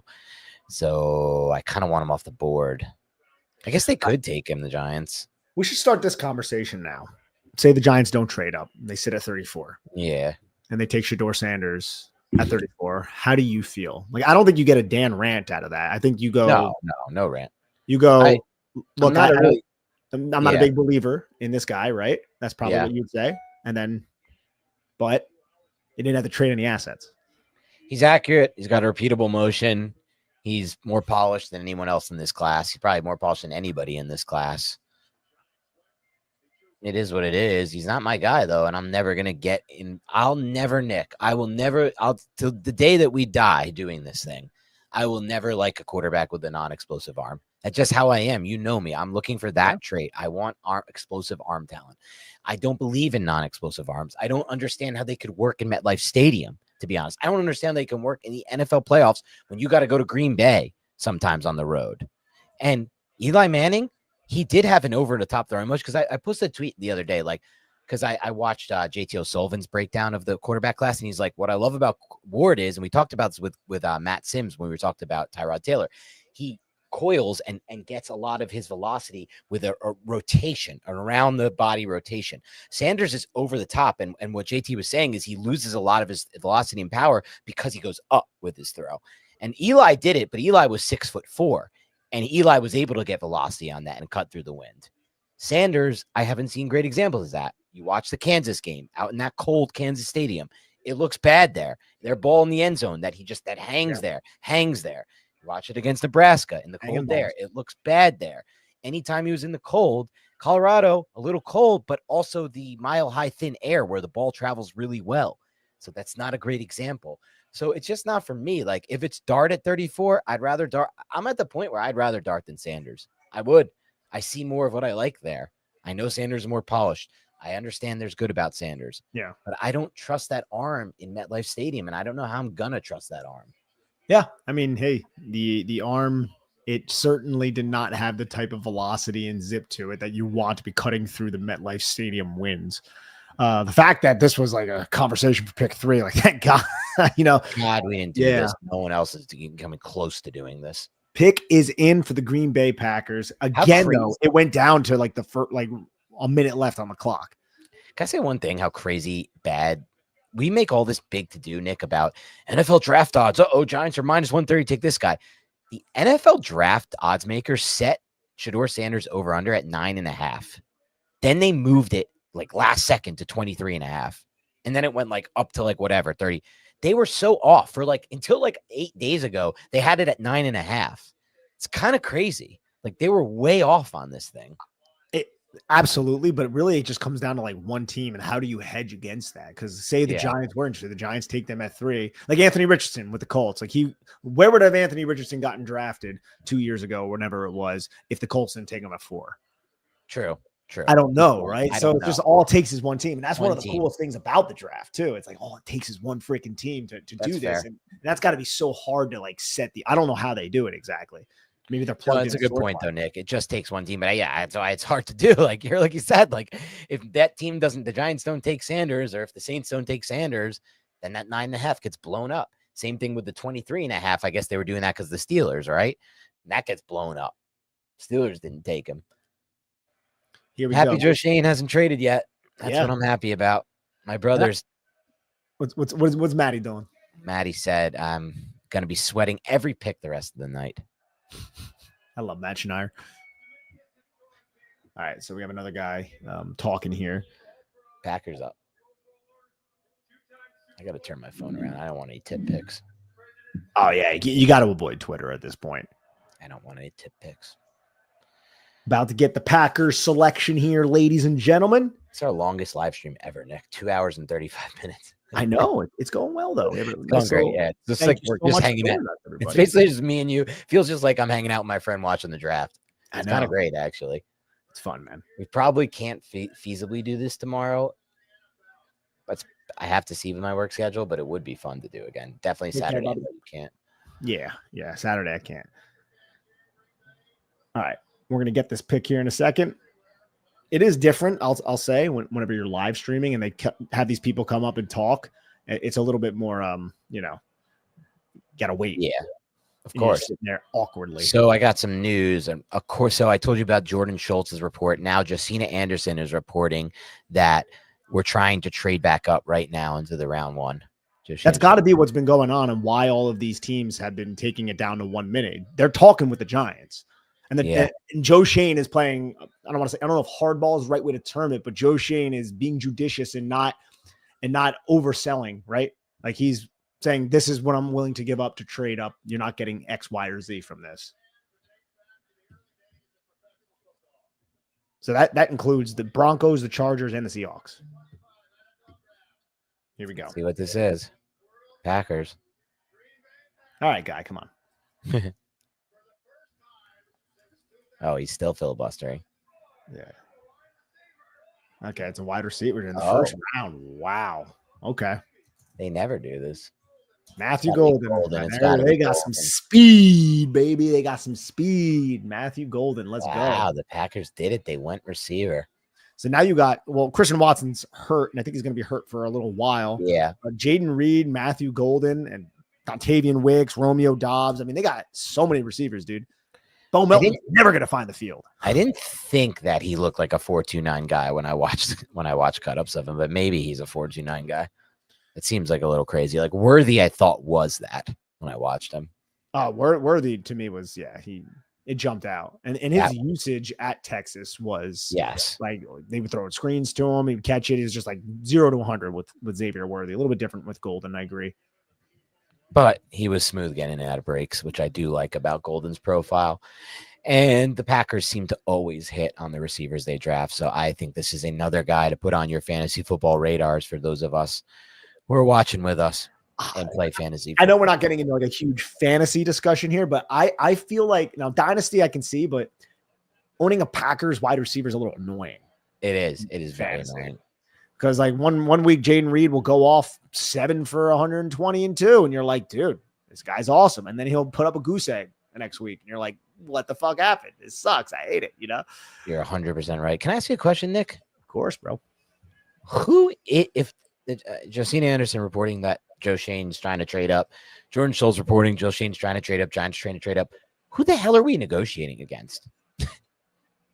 Like, who are we negotiating against? Cleveland coming up ahead of us or taking somebody ahead of us? They don't look like it. The Steelers. There's one team that Saints? comes to mind. What? No. The Rams. I guess, dude. The Rams aren't going to do it. They're playing to win now. They just signed Devontae Adams, man. I know, but if McVay, like, dude, I don't know if this is for Shador, and it might not even be for Dart. It might be for Jalen Milroe. Yeah. I wouldn't be shocked if the Giants are trying to get up. Like, Milroe's at the draft right now, dude. I think, like, within NFL circles, people are much higher on Jalen Milroe. I know. And I think of Jalen Milroe with Sean McVay and what Sean McVay could do with an actual mobile quarterback and try to maybe fix those accuracy issues, obviously. But it could be something like that. That's what makes sense to me. More than because it's not the Ravens, right? It's not the Lions, it's not the Commanders, it's not the Bills, it's not the Chiefs, it's not the Eagles, it's not the Texans, and it's more than likely not the Vikings. So, unless there's somebody else who's trying to trade up, like if Cleveland with their extra assets, if they're trying to do that, possibly, maybe. But if that's not the case, then it's probably the Rams or no one. I don't know, but it's possible it's no one. Yeah, or it's no one, or it's that's no the one. Problem. Which is a very good point. It could very well be no one.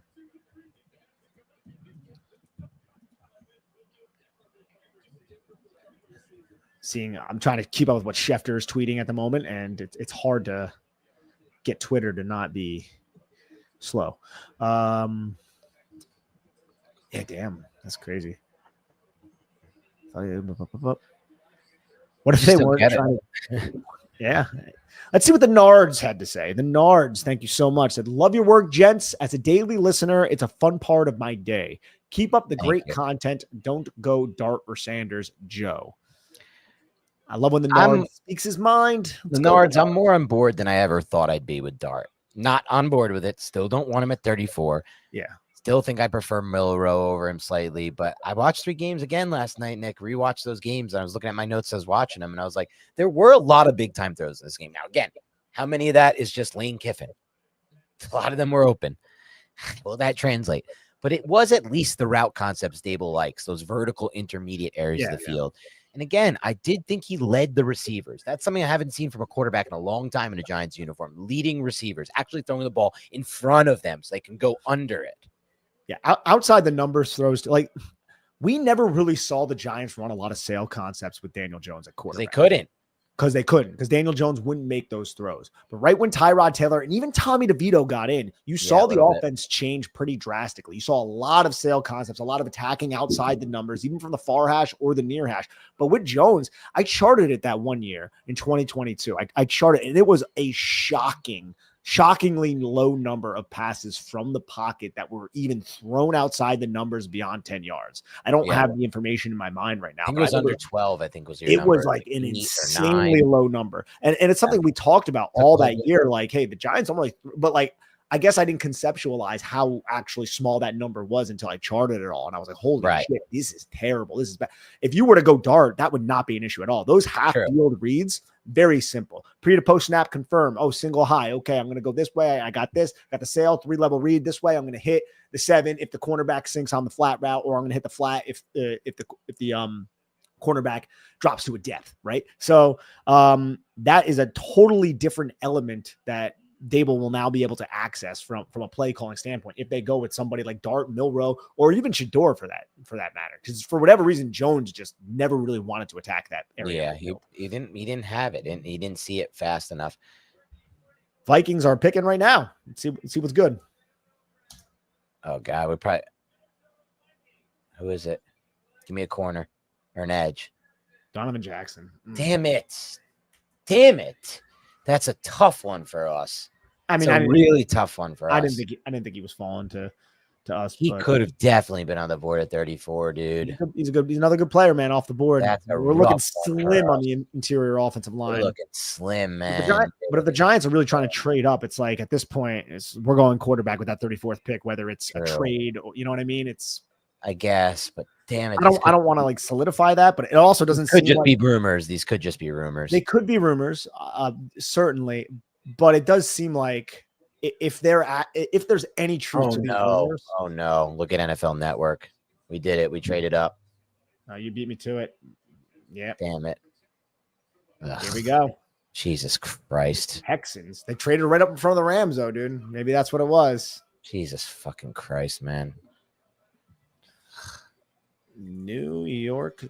All right, let me update this. Here we go, guys. It's either Shador, Dart, or Milrow. We're gonna see. What did we lose here?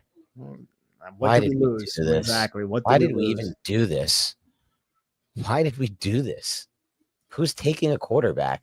Dude, what if another quarterback doesn't go off the board for like 30 picks after this? It's gonna be frustrating. It's just, who did this?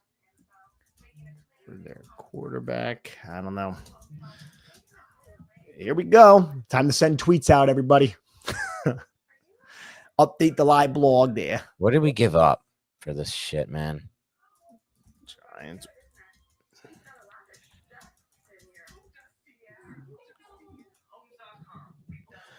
All right. Yeah. I don't know. I'm waiting. Right now, we are quickly going through who's going to get it first. Schefter is going to be. Man, he's just always trading up, this GM. He's like Ghetto. This is what we thought Ghetto would be. ESPN sources. Giants traded 34, 99, and next year's third, according to Adam. That's a lot, dude. The hell, man. Next year's third, we don't have now. 99, no longer here. At least we have 105. At least we kept 65. Yeah. But next year's 3, like, couldn't maybe done a 4. Like, it's just amazing that we did this. It's just amazing to me that we did this. Joe Schoen has now traded up 3 times. This guy he's what Gettleman was. He was a trade up guy. I got to get my guy. Whatever. He has a conviction on this quarterback. Let's see who it is. I think it's going to be Milrow, man. That's wow. I think it's going to be Shador. I don't know, man. I don't want this tipped off, so I'm turning everything around. Oh, yeah. I'm not looking at the chat. Love you guys. I'm not going to look at the chat right now. We lost next year's 3. Yeah, we lost next year. It could be worse. Look, I don't love it, but it could certainly be worse. I hope we trade back next year and pick back up a 3. We might trade back at 65 and pick up more. And we still have 105 too. So we traded our compensatory pick, next year's third, and we moved up a couple slots from 34. 9 spots. I don't like I know I don't want to lose out on those picks, but like this could be a lot worse. It could be a lot worse. The capital's not that bad. Next year's third isn't nothing, but it's not that bad. And the comp pick is the Giants aren't good at all. Like that third could be, in the 80s. But I don't know if that's gonna be third. My questions are, did they need to do this? It doesn't it's a fair question. Abundantly clear to me that they did. I don't know who they're bidding against to get 9 spots ahead. I don't really think the Rams were going to go quarterback. I guess we'll find out. I doubt it though. So I don't really know. Maybe they thought the Browns would trade ahead of them. I just don't really understand. It could be Rams. It could be the Browns. Look, mental note this, guys. Jordan Schultz and Jacina Anderson know somebody in the Giants building because they both had the scoop here. They both certainly had the scoop here. Also, we'll put Jack Dem up there. Thank you, Jack Dem. Just gave us 19. Thank you. Appreciate it. Really love that. Thank you for all you guys do. Jack Dem. Right before, and the pick is in, the New York Giants. It's either going to be Dart, Shador, or Jalen Milrow. That's right. Like I got to imagine one of those 3. Yeah, it has to be, right? Or Shuck, I guess, is possible. I mean, you could throw Shuck in there too. It's possible for sure. Who makes you feel the most comfortable? There it is. Third next year, 99. The third this year, third next year, and 34 is now not going to be position player. The problem is this for me is 1, I think they bid against themselves. 2, this locks it in, dude. They're not going quarterback next year, I don't think, almost no matter what. They traded up for somebody, dude. Is it Shador? They're showing Shador. Yeah, I don't like that they're. Yeah. Look. NFL Network, we don't need to see this shit, all right? You can build suspense without showing them smile. I believe he did this. I didn't think he was going to do this. I thought he was going to sit at 34 and take the quarterback there. They had to get their guy, though. What's the energy like in this room right now? Looking at the Giants draft room. Tepid hugs. Steve Tisch is he's just standing there, adjusting his tie. All right, let's see who the pick is. Let's see who we're watching later tonight, dude. I just don't know if I believe that Pittsburgh would have traded out of the Giants. They didn't take one at 21, or New Orleans, or Cleveland. I got to imagine that Joe Schoen has more information than we do. Or he's just Joe Schoen and he's traded up twice already. Could be. He didn't want to take a risk. Could be. Yep. Got to come away with the quarterback. Absolutely. I don't think so. I would have taken one. No. Year. I'm repeating what Rich Eisen's saying. Oh, I would have rather taken one next year's class with a little bit of sarcasm. Yeah. At least we didn't do it at 3. But man. Yeah, that's the saving grace here. It's not a 3. Hey, look, it's license plate guy, LPG, all the way out in Green Bay. Representing, man. New York Giants doing their thing. 2 first-round picks. This is a long wait. It's a long wait. I'll say that much. Let's just get the pick, and then we can talk about it. Is it going to be Dart? Is it going to be Milrow? Or is it going to be Shador? I want to engage with everyone in the chat, but I'm afraid that it's been tipped off in there. I wouldn't go there. Here comes Roger Goodell. Giants selection. Let's hear it. I'll turn the volume up so people can hear it. Can you hear that, Dan? Yeah, kind of. Let's see which quarterback it's going to be. This is our guy now. Yeah. Oh, you're ahead of me. You're ahead of me now.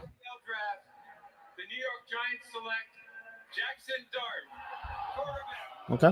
Jackson Dart. That's the one they wanted. It's the one that Dable wanted, and they got his guy.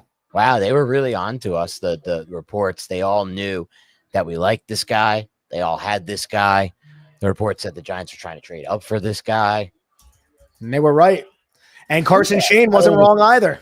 Who the hell was taking Jackson Dart before pick 34? It's just like, who the hell was going to do it? I just don't buy it. Don't buy the Rams are going to do it. Yeah. I don't know, man. I don't know. They better really understand if this kid can process NFL defenses. Yeah. And how he's going to be able to adjust to what the NFL is going to throw at him, which is a lot different than anything that he's seen operating Lane Kiffin's offense at Ole Miss. I actually like I'm okay with his arm talent. I bought a. His arm talent is fine, dude. It's fine. Like I said, I think at the beginning of this stream, it's, or maybe I said it off the pod. It's good to very good, right? Like if the spectrum is elite, excellent, very good, good. Like it's an NFL caliber arm, and I like the moxie on him. He's a competitive kid. He's young. He's the youngest quarterback in the draft. He's 21 right now, and he's physical too. And he's enough of an athlete to be like a Bo Nix type, as we talked about. Yes, when we discussed him. Right, he can run. So he can run as well, and he can take his time developing behind Russell Wilson right now. This is a pick for the future. I think worse things could have happened. At least he can make every NFL throw, and he seems to, challenge tight windows to a certain degree. It's just the processing is going to be the big question mark when it comes to Jackson Dart, and it's a fair question coming from Lane Kiffin's system. Yeah. Yeah. So how we feeling, ladies and gentlemen? Yeah, let's go to the chat. I got to touch a couple things up Let's here. go to the chat. That's for sure. Jackson Dart is a New York Giant.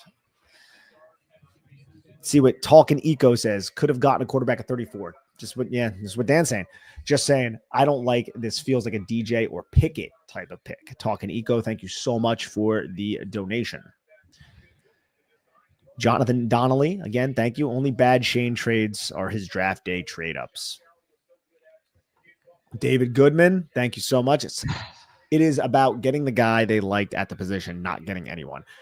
That's where I lean as well, David. And I think that is a get it, David. But like, who wants this guy and who was trading up? No, yeah. And it's hard for us to know. We don't know if there was another team who was in on Jackson Dart. And it kind of goes back to the 2019 discussion about Daniel Jones, because a lot of people thought Jay Gruden, who was Washington's coach at the time, was in on Daniel Jones. We're like, oh, well, we got to get him now, right? Because the Giants had pick 17 that year as well, where they ended up getting Dexter Lawrence. But there's really no way for us to know. That could also be bullshit for all we know. But I do like, I tend to follow the rubric of, hey, get your guy. And if this is Dable's guy and you want to give Dable the person who he believes he has the best chance of developing into a consistent starter that can lead you to the playoffs and possibly a Super Bowl, then I have to back that at that point. Although I'm not necessarily sold that it's that guy. But my biggest reservations with Jackson Dart are all because of the offense he really played in. And he had some reckless throws. And I'll pull up my draft evaluation and read some things off it. But yeah, what's up? Look at this trade that just went in, and we'll get back to that in a second. The Rams just got a first-round pick from the Falcons to go up to 26. How do you give a first-round pick this late into round 1? So the Falcons traded back up. Damn. So the Falcons got the number 26 pick and a third this year, and the Rams get next year's 1, a 7th this year, and a second-round pick this year. Wow. Okay. I never see first-round picks go off get traded this late. Who are the Falcons going to get? Also a good question.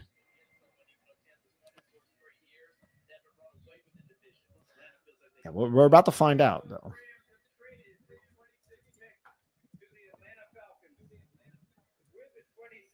We'll see.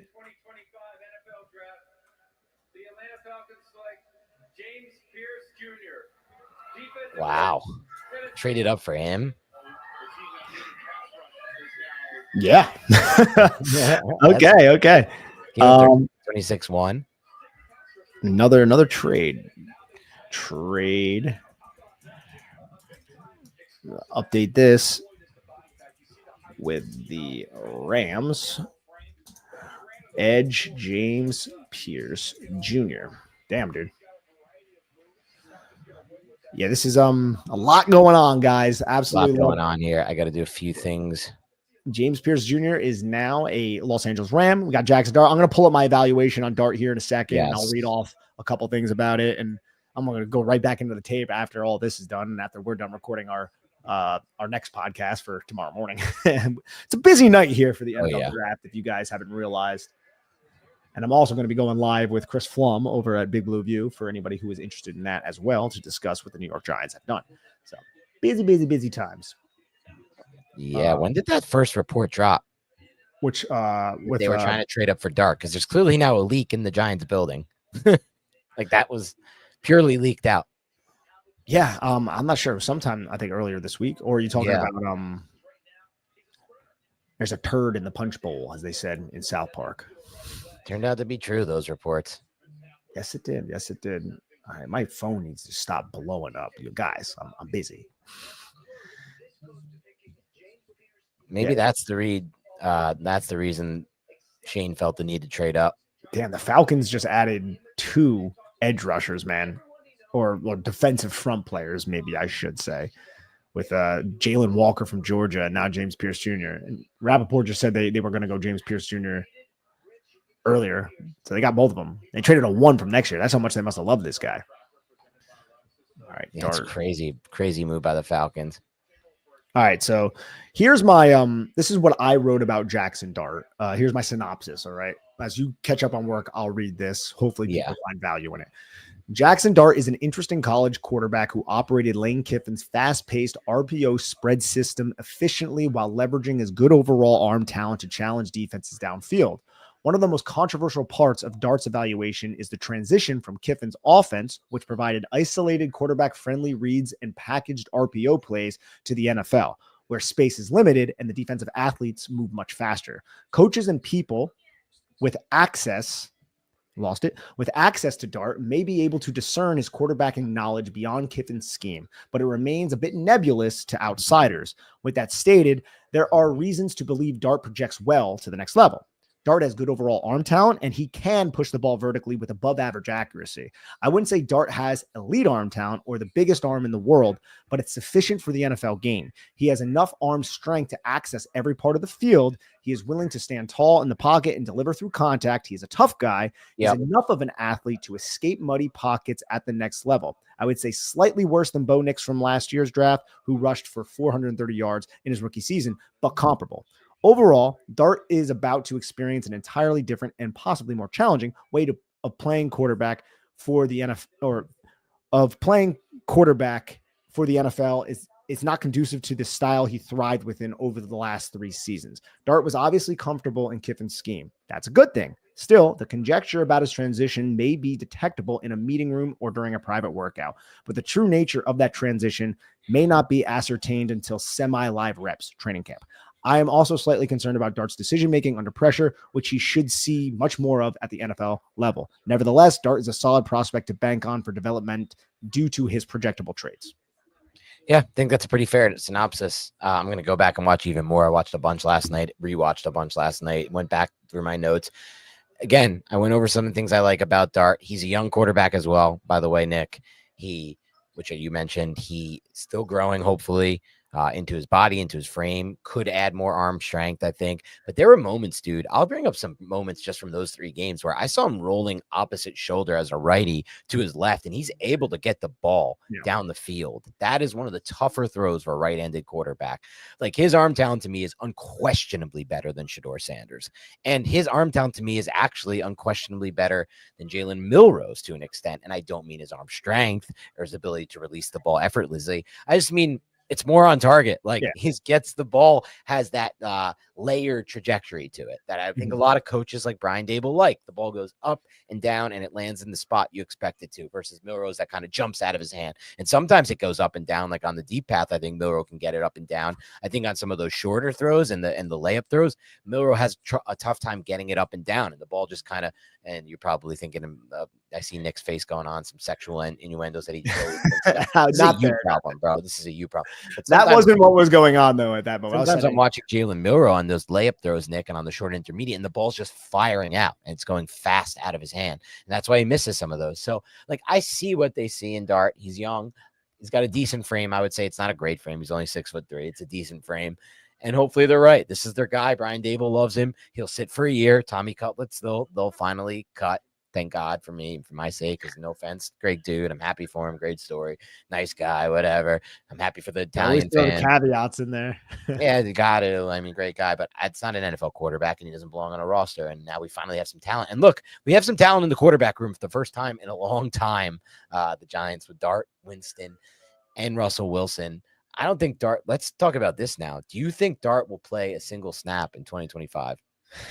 Yeah, possibly. I think there could be. I think it's possible. I don't think it's going to be because Russell Wilson got benched. I think if Russ gets hurt, Jameis will likely start, and then I think Jameis Winston will do what Jameis Winston tends to do, and he'll be very exciting, and he'll have a 400-yard game, and then 2 games later, he'll throw 167 yards with 2 or 3 interceptions, and then the next game, Jackson Dart might say. So it really just depends on Russell Wilson's health. Ideally, no, he doesn't start unless he is like so up to speed and he's ready to go. Ideally, he sits and he learns. I'm hoping that Dable gets a chance to actually see if this kid can start, right? Like, yes, like that's not even necessarily a possibility, which says a lot about how hot Dable's seat is at this moment. But if I'm a betting man, I'm going to say yes, but I think that would insinuate that Russell Wilson got injured or the season went off the rails. It's a good chance one of those 2 things could happen with our tough schedule. So it's a good answer by you. I think I'm going to go for the hopeful side that I don't think he'll have to play this year, and Russell keep us competitive. Malachi Starks just went to such a Ravens pick. Such a Ravens pick. Malachi Starks. Such a Ravens pick. Good for them, man. Him and Kyle Hamilton. Man, tomorrow we don't have any pick. We have 65, but we don't have 34. We got a long wait before we pick another player on this team. It low key, or not even really low key. It like sucks the life out of tomorrow. I'm upset. Not even just from a content standpoint. Even if I didn't have fun of us wanting, a podcast, it's just I love like as a fan. I love that moment, dude. If I wasn't watching, like I have like rituals, dude. If I wasn't watching, I stand up in front of the team. I get like I'm like George Pickens before Giants pick when George Pickens got selected. I get right up to the TV and I'm just like, all right, it's about time. It's about time. And I love hearing Goodell be like, wait, and I'm like, who is it? Who is it? You know, I get so pumped up and amped up, and now it's just one of them. One tomorrow. Yeah. 65. So much can happen between now and 65. Yeah, a lot. We don't find defensive tackle help. It's like, dude, I know we have like 10 defensive tackles on the roster, but I only trust one of them. Yeah.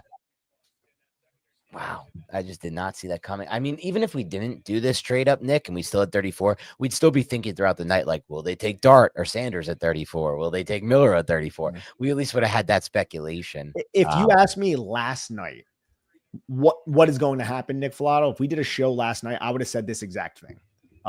Carter and then trade back up for Dart. Yes. Before the draft, I started leaning like I think Dart's a smokescreen. it's going to be Milroe. Yeah. But last night because I mean, there was just so many credible people, and it's not like an original idea on my part. There were just so many credible people saying it, which says something about the Giants' ability to keep it secret, right? Like, not great. No, not great, Bob. Not great. They let this leak out. This one leaked. There were a lot of links to Jackson Dart. I remember, I think I saw a list of it once, and I want to find that. But obviously, I have like the Eli Manning one. There's a decent amount. People in the chat, if you guys had them all on hand, put them in there so I can refamiliarize myself with it. But yeah, there was a lot of reasons to believe Dable would go Dart. But I think it was McShay, actually. I think someone in the chat said that McShay was the one who first said, like, yeah, the Giants were really in on Dart. So credit to Todd McShay, who seems to be killing it independent of ESPN. When are these next quarterbacks going to come off the board? Tyler Shuck, Jalen Milroe, and Shador Sanders. Yeah, I don't know, man. Not tonight. I'll tell you that. Yeah, and like it really gets to the point that you mentioned earlier. It's like, did the Giants need to do this? No, of course not. But they wanted to get their guy, and they had a conviction on him. And like David said in the chat, it's fine. You had to take, did you have to trade up for it though? Because that's where, of course not. But they what was your reasoning for like again, like they have more information than we do, obviously. Guess, yeah. Maybe the 5th-year option, right? That could be a thing, I guess. But look, the positive is Dable got his guy. Like Dable wanted his guy. He got his guy. He fits. Can't be mad about that. Fit the system well. A lot of the throws that Dable likes to run, a lot of concepts. Lane Kiffin runs similar concepts. They're a lot easier at the college level, and Lane Kiffin, I think, it even does a better job than Dable. I'll be honest. To be completely honest, watching that offense. But yeah, I mean, he's got arm talent. That's for sure. Some arm talent. Yeah. No, he had a 7.1% big time throw rate in 2024. Just a 2.2% turnover worthy play rate. Those numbers across his college career, he had a 6 throughout his 3 seasons at Ole Miss, big time throw rate. That's pretty good number, right? With only a 2.7 turnover. The numbers are all amazing. If you're going to look at the numbers in that Ole Miss offense, the stats are phenomenal. Yeah, I think he was good against the blitz last year as well. Completed. I love how that looked on tape. I'm curious as we go through the tape. I want to see your thoughts. I thought he was bad. Well, I already watched tape on him, and I didn't like it. Yeah, you made a lot of mistakes. Re-go through it. I'm saying. Oh yeah, well, we'll be doing that in the coming. There's a lot of re-going through. A lot of re-going. And I don't necessarily know if I thought that as much against the blitz. I just mean pressure, not necessarily when like not reading out hots and stuff. I just mean when the pressure you did not. I thought because one thing I always saw from him on tape. I'm curious if you saw this. I thought when he was pressured, Jackson Dart, he always retreated backwards, which is kind of scary in the NFL because you're not going to make it that way. No, that's what Caleb learned, right? Yes, exactly. The backwards retreat. Backwards retreats, never a good thing, right? Just step up. I've also seen him step up into the pocket a bunch. And yes, me too. And another thing about him, and I've used this word several times to describe him, and it's evident on his. He's got a moxie about him, man. Like he's an excellent gamer. He came up big several times throughout his Ole Miss tape in 2024. Definitely plays with a chip on his shoulder as well. Yes. So it really just comes down to, all right, you're not in a gimmicky RPO spread offense where you could just take advantage of space and the lack of elite athletes all throughout the defense, right? Can you do this in Dable's offense? And I think Dable, we know, just based off of what he did for Josh Allen, he will curtail his offense to make it more digestible and understandable for Jackson Dart. That's something that we have to buy into at this point. Like Dart is the New York Giants guy.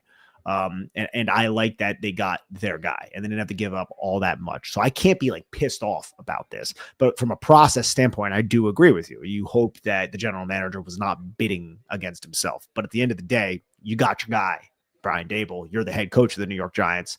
Do something with it. Yeah. And this is, he got his guy. This was his conviction. Lions are about to pick Tyleik Williams. Woo! We'd be pissed right now if the Giants didn't trade up, but it doesn't matter. There's no way he was making it to 65. Yep. It's crazy, by the way. The Joe Shane's kid, Carson Shane, tweeted out the Jackson Dart thing, and they did it. Like, that's insane. What do you think Joe Shane was thinking about that? I don't know, man. It's crazy. He literally just tipped off the Giants' interest in Jackson Dart a day before the draft. Yeah, that kid's getting grounded for sure, dude. like seriously, that I thought it was conspiratorial. I brought it up at the top of the stream. I was like, damn, dude, How like, could he be so how could you stupid? be such a dope? Just a dopey move. He's a kid, Such though. a dopey move. He's just a kid, I guess, but still. We like Tyreek Williams. That's a good pick for the Lions. They really understand. They're going back to the trenches, and they signed what's his name this offseason too, didn't they? That awesome D tackle, interior defensive lineman. Who am I blanking on? I think the Lions made a big defensive tackle signing this year. Detroit Lions depth chart, our lads. No, I mean, they have DJ Reader. 2 years ago they did it. They have TJ Reader. They have Aleem McNeil. Reader is 2 years ago. Levi Enrique. I mean, No, they got it a was good 2 years front. ago with Reader. They did it with Reader 2 years ago, and then he got hurt a little bit last year. Reader will be back fully healthy. You're a big Reader guy. Tyreek, big Reader guy. Really good player. And they're going to throw Tyreek Williams on there too. Yeah, man. The Rams wanted dart throws. How do you not know that? Yeah. Dart dudes, he says. Yeah. That's what we speculated, Racer X.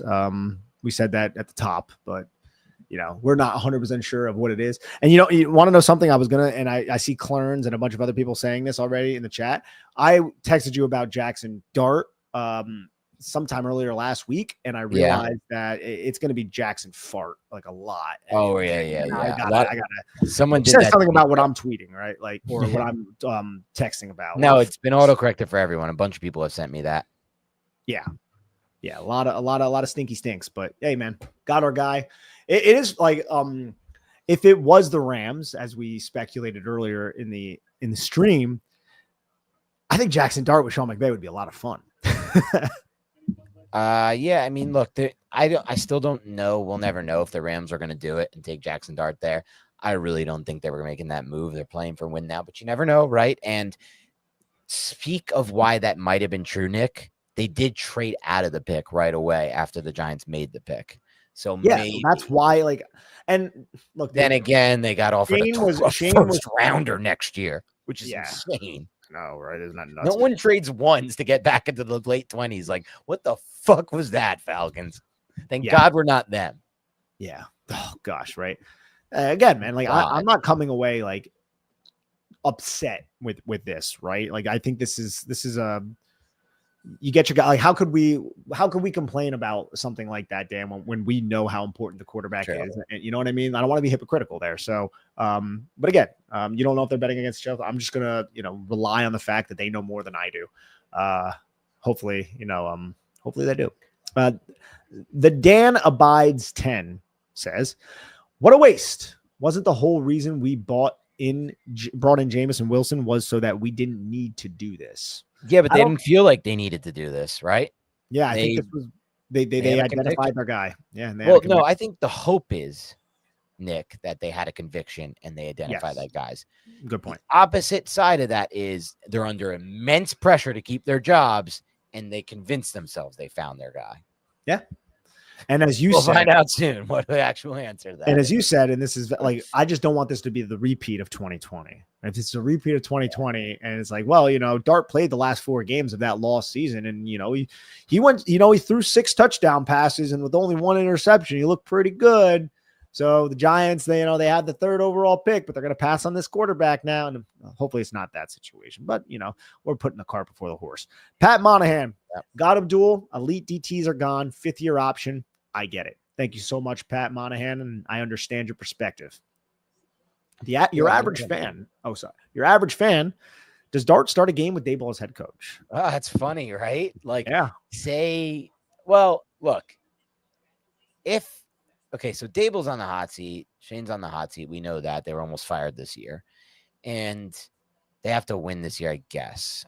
So if things are starting to trend down and they're not winning, they're going to play Dart. So he will start, I think. If Daboll feels like he's on the outs and he's like losing games and everything, then they're gonna have to play him, I think. I agree. Yeah. I think that's gonna happen unless something unforeseen happens. John Kirk, thank you so much. Daboll finally gets his guy. They must have been worried about the Rams. Yep. Treasurer Summerhill, thank you so much, says we have had some luck with quarterbacks from Ole Miss in the past. Will lightning strike twice? I hope so. Yeah, I hope so. Yeah, there is a connection there too, beyond just Ole Miss. But Eli Manning is pretty tight with Jackson Dart from everything that's being reported. earlier. The pick is in for Washington. We'll get to this. The Dan abides 10. Last bit of negativity. This trade is why Schoen and Dable should have been fired. I'd believe in the Dart move more if I didn't think he was going to have a new head coach and general manager sooner rather than later. Yeah, Dan and I have expressed that as well. The Dan abides is a great point. And I think there's a lot of validity to some of the reasons why we didn't want them retained for this exact situation. But now that they were retained, it's like you got to get the coach his guy if the coach has the conviction on said guy. Yeah. By the way, all that talk of Sanders being QB2, he was not even QB2 in this, or QB1 or QB2. He wasn't even QB2 in this class. It's interesting. See where he goes. Who's going to take him? Oh, Connerly for Washington. Such a good pick. Josh Connerly. So good for them, too, with how he can move, you know? Oh, we're right for that Kingsbury system with how he can move. Yes. Oh, that's such a good pick for them. They were probably just hoping, dude. That makes so much sense, dude. Oh, such a good pick for them. All the horizontal attacking that they're going to do, and then also how Jaden's going to be running around. You have a tackle who can obviously not keep pace, but keep pace better than a lot of other tackles can in the league. Like, it's a mobile, very light-footed player who's great in pass protection. And they are going to need to combat against the New York Giants pass rush, which I love to say. Like, how much throughout this time us doing the podcast where it's like, oh, the Giants are feared for something. Like, I almost get like, I'm buffing myself up right now, bro. I'm like, yo, you know, we got a pass rush you got to worry about. You better draft those tackles. Like, when's the last time we said shit like that? That's not to do with Dexter Lawrence.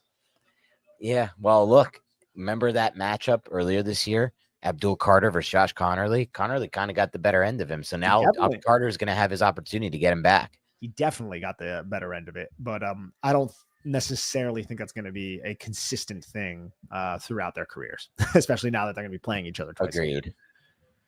I think Carter is very talented, but like, yeah, Josh Connerly, I watched that game and I was like, yeah, this isn't the best tape for Abdul. Yeah, that was one of the only guys who kind of got him. All right. Michael, thank you so much again. Says maybe all Shane's good value picks at 34 came off the board and he will trade down from 34 to recover assets used to trade up. Maybe all Shane's good value. Yeah. Down from 34. What do you mean by trade down from 34, Michael? Yeah, I mean, we don't have 34. We don't have 34 anymore. Unless you're saying trade down from 65 and then pick up maybe like 99 and stuff. That could be it. Yeah. It's not, they didn't give up that much. Like next year's 3, this year's late 3. That part I don't hate. Like they didn't get crushed on the trade cap. I mean, just look what the Falcons gave up to get Pierce. But it's just like, my only thing is I don't know if they needed to. I guess maybe they felt like they did. Yeah. Yeah. I mean, again, they know more than we do, bro. TK Nolan 3 says, love your coverage. My go-to Giant source. Well, thank you, TK Nolan 3. Thank you for pumping out the content. Hoping Dart works out. Offensive line, defensive tackle at 65. Go BBB. Yeah. I don't think is Alfred Collins lasting that? Like, what defensive tackle would be around at 65? No, I think Collins could definitely last there. Okay, and then that would be like, I don't think there'll be any offensive linemen that I'm that interested in. Some. I shouldn't say it. Some guard, interior off that. Tackles, hell no. Tackle, I think we're done. That's it. Yeah. Another draft without a tackle. Defensive tackles for 65. Darius Alexander, TJ Sanders, Omar Norman Lott, Alfred Collins, Joshua Farmer. Yes. Those names right there are the names that tough to imagine many, if any, staying on the board. But I think Collins can, because I think they may view him as a one-way kind of guy. I will say this: I don't want to rule out offensive tackle yet either, because like Pooney came off the board late last year and he was really good in his first year. What's his name? The kid that I liked a lot from Washington, the other tackle, Rosengarten. He came off the board pretty late in that 60 to 90 range. So Pooney and Rosengarten were hits at offensive tackle last year in that range. So I do not want to rule that out just because of Matt Peart. I mean, Josh Simmons and Ariante Ursary are still both around right now. Yeah. They won't be by the time 65, but yeah. No. And then Jonah Safavania and Tate Ratledge, Marcus Membo, Dylan Fairchild are interior offensive linemen, as well as Jared Wilson, the center from Georgia. And the pick is in for the Buffalo Bills. Where are they going? As they also wait, Michael Lupo, thank you so much. Appreciate the great coverage, guys. We assume Dart is Dable's guy. So are we 100% out for a quarterback in 26, even with a top 10 pick possibly? That's the good question, Michael. I think we'll be talking about this a lot if the Giants are bad this year.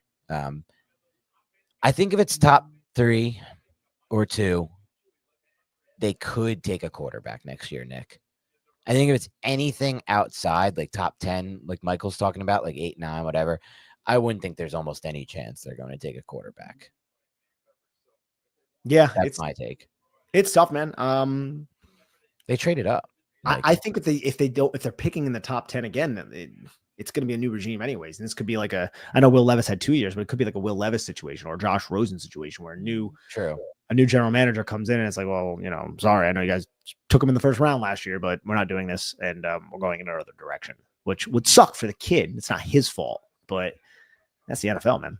Wonder if they're going to trade Jameis now. Trade Jameis. I wonder if they're going to trade Jameis. I don't think Jameis wants to be in this situation. Yeah, I don't know. Wonder what they would get for him. An extra day 3 pick. Yeah, probably not. Late swap. Jameis.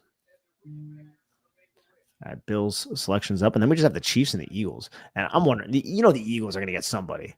I'm trying to think right now, who is it that the Eagles are going to get that we're going to be like, of course you got him. How did we not see this coming? He fell to you. All right, let's see where the Bills are going. Do we like Dart more than JJ? I did not know, but I do appreciate Dart to an extent. Mike Green is going to bless somebody. Yeah, Trevor. It's a good point. Jan, are you firing off tweets right now? Replying to some I'm under fire for some of my takes. Oh, you are? Yes. All right. Oh, now there's some articles coming in. Okay, I gotta hit a couple of these I missed. All right. I am gonna have to take a quick break, Nick. Right. I'll be back in a moment. Ooh, Bills getting their cornerback. Maxwell Hurst. Yes. Do your thing, Dan. I'll hold for us. I mean, at this point, it's not like we're picking 34, so it's like more corners are better, I guess. But still, yeah, it's a little bit difficult, everybody. But we got a little bit of a wait, but hopefully we found an actual quarterback of the future. Wouldn't that be something, right? And the pass rusher, getting the most important position on offense, arguably the most important position on defense, like top 3 player in the NFL draft, top 2, arguably, right? So that's what the Giants did. It can't be. It's not a day one that you come away just being like, oh, I hate everything that's going on right now, right? Like I'm not like that. It's tough to know how Jackson Dart is going to materialize, how he's going to translate. I just got to put my faith in Dable, and glad that it wasn't too much of a trade up. Hopefully they weren't betting against themselves, but as we said, I think the Rams were in on this kid, and Sean McVay likes him. If that's the case, of course. That says something, right? Sean McVay knows a thing or two about quarterbacks. Matt Stafford isn't getting much younger. Maybe Dart is a little bit of a project, but he doesn't have to play this year for the New York Giants. So we have 2 picks, though, left. Ladies and gentlemen, who's going to squeak into the first round? Who's going to get that 5th-year option? Some of the top players who are available: Stillwell Johnson, Jahad Campbell, Michigan and Alabama, respectively. Mike Green from Marshall fell, probably because of the off-the-field shit. Josh Simmons, the Ohio State tackle, still not selected. Ezraku from Boston College, edge. Nick Emenwari from South Carolina, the safety. And there's only been 2 running backs selected, but still all the running backs are around. Travion, Judkins, Caleb Johnson, Scadaboo, Sampson, Harvey, Martinez, all of them. So, yeah. And then, obviously, Shedeur Sanders, still around. Jalen Milroe, still around. Tyler Shuck, still around. Sorry, 1 second, Nick. Yeah. The Chiefs and the Eagles, though. That's where we're at. Dan's just poking in and out. But I'm glad you guys are sitting here having a good time with me. Did Carter actually say he wanted to wear 56? I see people saying that in the chat. I can't check Twitter right now because then maybe I can. I'm going through. Yeah, I see Dan was firing off tweets. I wonder if he's under fire. I haven't been able to tweet much. I am under fire. Uh-oh. Eagles moving up 1 spot with the Chiefs, according to Schultz. That's actually Jordan Schultz. It's not $355K. That's Jordan Schultz. Why? I guess somebody else was trying to jump back into the first round. Who are the Eagles going to get here? I don't know. We got Joe Schoen talking too. Oh, I got to watch all that. Ooh, it's going to be a long night, ladies and gentlemen. All right. Let's see. Let me put this into the live blog.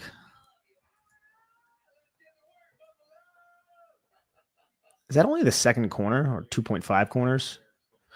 Because Hunter, he had Barron go, right? Yeah, and now it's Maxwell Harrison. Yeah, Eagles traded one pick up. Damn. Let me update this. Boom.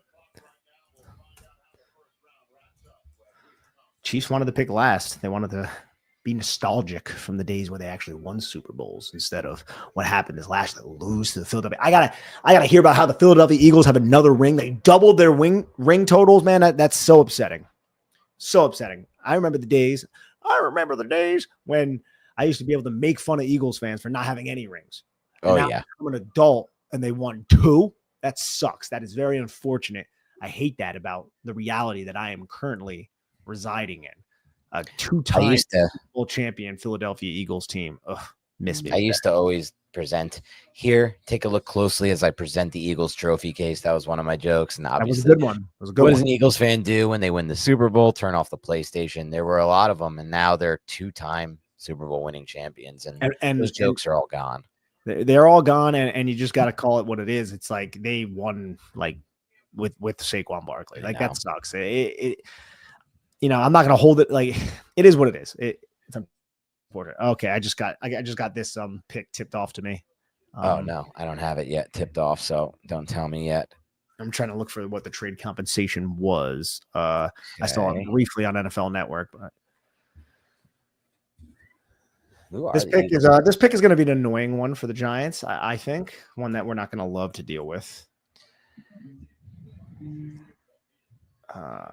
Putting it in the live blog. I wonder who was looking to trade up with the Chiefs. Yeah, this is an interesting one by the Eagles to go at one spot, right? I think so. Again, Chiefs were probably getting some people. Yeah, but I'm gonna wait for it to get reported. But it seems like a lot of people are saying that that's what it is. A lot of reputable people. Does anybody have what the trade actually was? I had to find a tweet to input it into this freaking blog. It was a 5th round pick, trading number 32. Put a little note here. The Eagles traded pick number 164, 5th round, to move up one slot. Hopefully that player, whoever goes 164, ends up being like the next Tom Brady or something. Go to the Kansas City Chiefs. Yeah. All right. Let's see some more of these supers over here. JR317. I hate this team so much. Okay. Not only Dart, but to give up picks as well. Pathetic. Drafted a guy for our coach who will be gone next year. No better than Gettleman. Yeah. My take on that is I've already kind of laid out exactly how I feel. If you keep the coach, you got to draft the players that the coaches want. It's one of the byproducts of bringing this regime back. It's what happens. I don't think the trade was all that much. I'd rather keep 99 in next year's 3rd, but if it's the guy and they have the conviction on it, you have to go for it, especially for a team that has been starved of a quarterback talent. Yeah. So that's what I feel. Dan, you'd probably be this guy's best friend though, because that golf avatar, that guy's backswing that guy's follow through looks so much better than mine. And look at the hips are through. Like I need to work on my golf swing. His hips, like I don't know shit about golf, but I know about kinesiology. That's how they're supposed to look. Oh yeah, dude, his hips. You could tell that he drove so much forward. Like it's not even swinging hard, but he just used all of his momentum and his force. I can't do any of that. JR317. I can't get the backswing, the follow through to look like that. The feet too, like those are good looking feet, right? Pause, Rex Ryan. Yeah. All right. Pat Monahan, thank you so much. Says like and sub, not the sub that Dan's going to eat later and shit out with pastrami, but subscribe. That's what I said, not Pat. Best New York Giants pod. Let's pray Dart can play. I'm right there with you, Pat. Thank you so much. Appreciate you. Yep. Eagles had picks 161, 164, 165, and 168. Makes sense to spend one of them. Yeah. So thank you, Trevor, for that input. And I knew they had a bunch of picks, but 165 for move up, or 164, whatever it was. I get it. And the pick is in. I'll say this, Nick. If it is true that the Rams did trade back out of that pick because they were going to take Dart to be Stafford's understudy, doesn't that make you feel a lot better about taking Jackson Dart if McVay loved him? Yeah, I said that like 10 minutes ago. Oh, I'm sorry. That was probably when I was doing stuff. My bad. Yeah, no, absolutely, dude. Yeah. And the Eagles are Eagles take. Yeah, Jihad Camel. Oh, they just love their SEC guys, man. Menace for the middle of that defense. I know. Damn, dude. I know, bro. That's a bad man to put next Zach Bond. I know, bro. It's unfortunate. Zach Bond and him together. Wow, that was a good pick for them for what they need. I mean, any pick is a good pick for them. It tends to work out for them quite often. I'm going to repost some of these. How many of these Jackson Dart games that I cut up and put on Twitter? I'm going to repost them, retweet them, whatever. I think only 2. I cut up all that film. I just didn't feel like it got that much interaction, so I stopped cutting it up. Did I? Nope. Yeah. Takes too much time. But that's why I cut it up. Now he's a Giant. Works out. Yeah. And now we're going to have one more pick, and then we're out skis, bro. 3 hours and 30 minutes of a live stream where both of us are handling other. We are doing work over here. We're doing work. My phone, don't even want to look at I'm probably not looking at my phone until like 3 or 4 in the morning, dude. I gotta get to this Dart tape. I gotta get these films together. But yeah. Okay. Now the Chiefs. Who's going to be the Mr. Irrelevant of the first round? Who fits what the Chiefs really need or what the Chiefs really want? The Chiefs could use some offensive linemen. Any of these offensive linemen make sense? The Chiefs could use a lot. The Chiefs could use, they've signed people too. Let Dan put the clips together, Mr.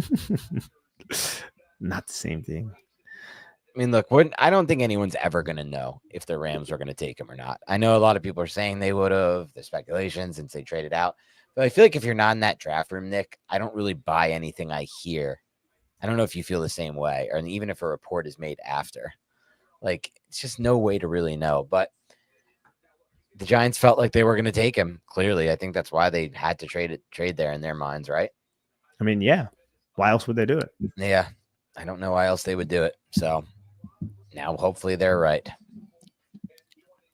I'm going to become quite familiar with Jackson Dart, and we're going to talk a lot about Jackson Dart, and I am going to comb through all of Jackson Dart's film here in a little bit, and it's going to be fun, man. It's going to be fun. Rewatch. I'm going to see if I can find some games that I didn't watch on the first run. Don't you have incredible access? I now have good access to stuff. It's like cut up so that I like every throw, 10 to 20 yards, like that type of stuff. Which you can learn a lot from. I think the games is still where you learn the most from, because obviously you're seeing them in third downs and tough situations. But there's a lot to watch. They have a conviction on this guy. Arm talent's not bad. He has made some throws on film that are wow throws. Good touch, leads receivers, 21 years old, decent frame, I would call it. Not great frame, decent frame. Dable likes him. Throws a lot of the concepts that he likes. Yeah, man. Yeah, my report's over there at Big Blue View. Or no, it's not at Big Blue View. It is at Giants Country. I'm sorry. So you guys can go check that out. Just give it a little Google, Jackson Dart Filato.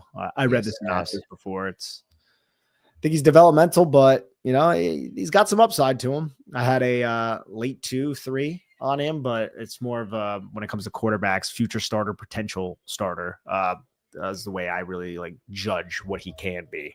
And I think the traits are there, as I said in the synopsis. It's a solid prospect to bank on for development due to his projectable traits. And I do believe that. But again, a lot of this, what's going on with the mind, can he process it? And can he adapt to the speed and the change in offense and the lack of simplified reads that he's going to be thrown at him in a much more complex offense, as plenty of rookies have said in the past.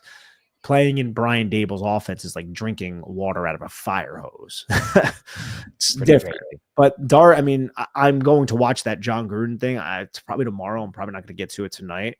And but from what I've seen people tweet about, it seems like he's very impressive on that. And I'm not denying that. So could be that, man. All right, let's get to this Chiefs pick and get out of here. By the way, Trevor Winstraw, who's a listener of our pod, big time listener, sent me the trade chart value. So it's a Baldwin chart, which is supposed to be one of the more accurate ones they use now.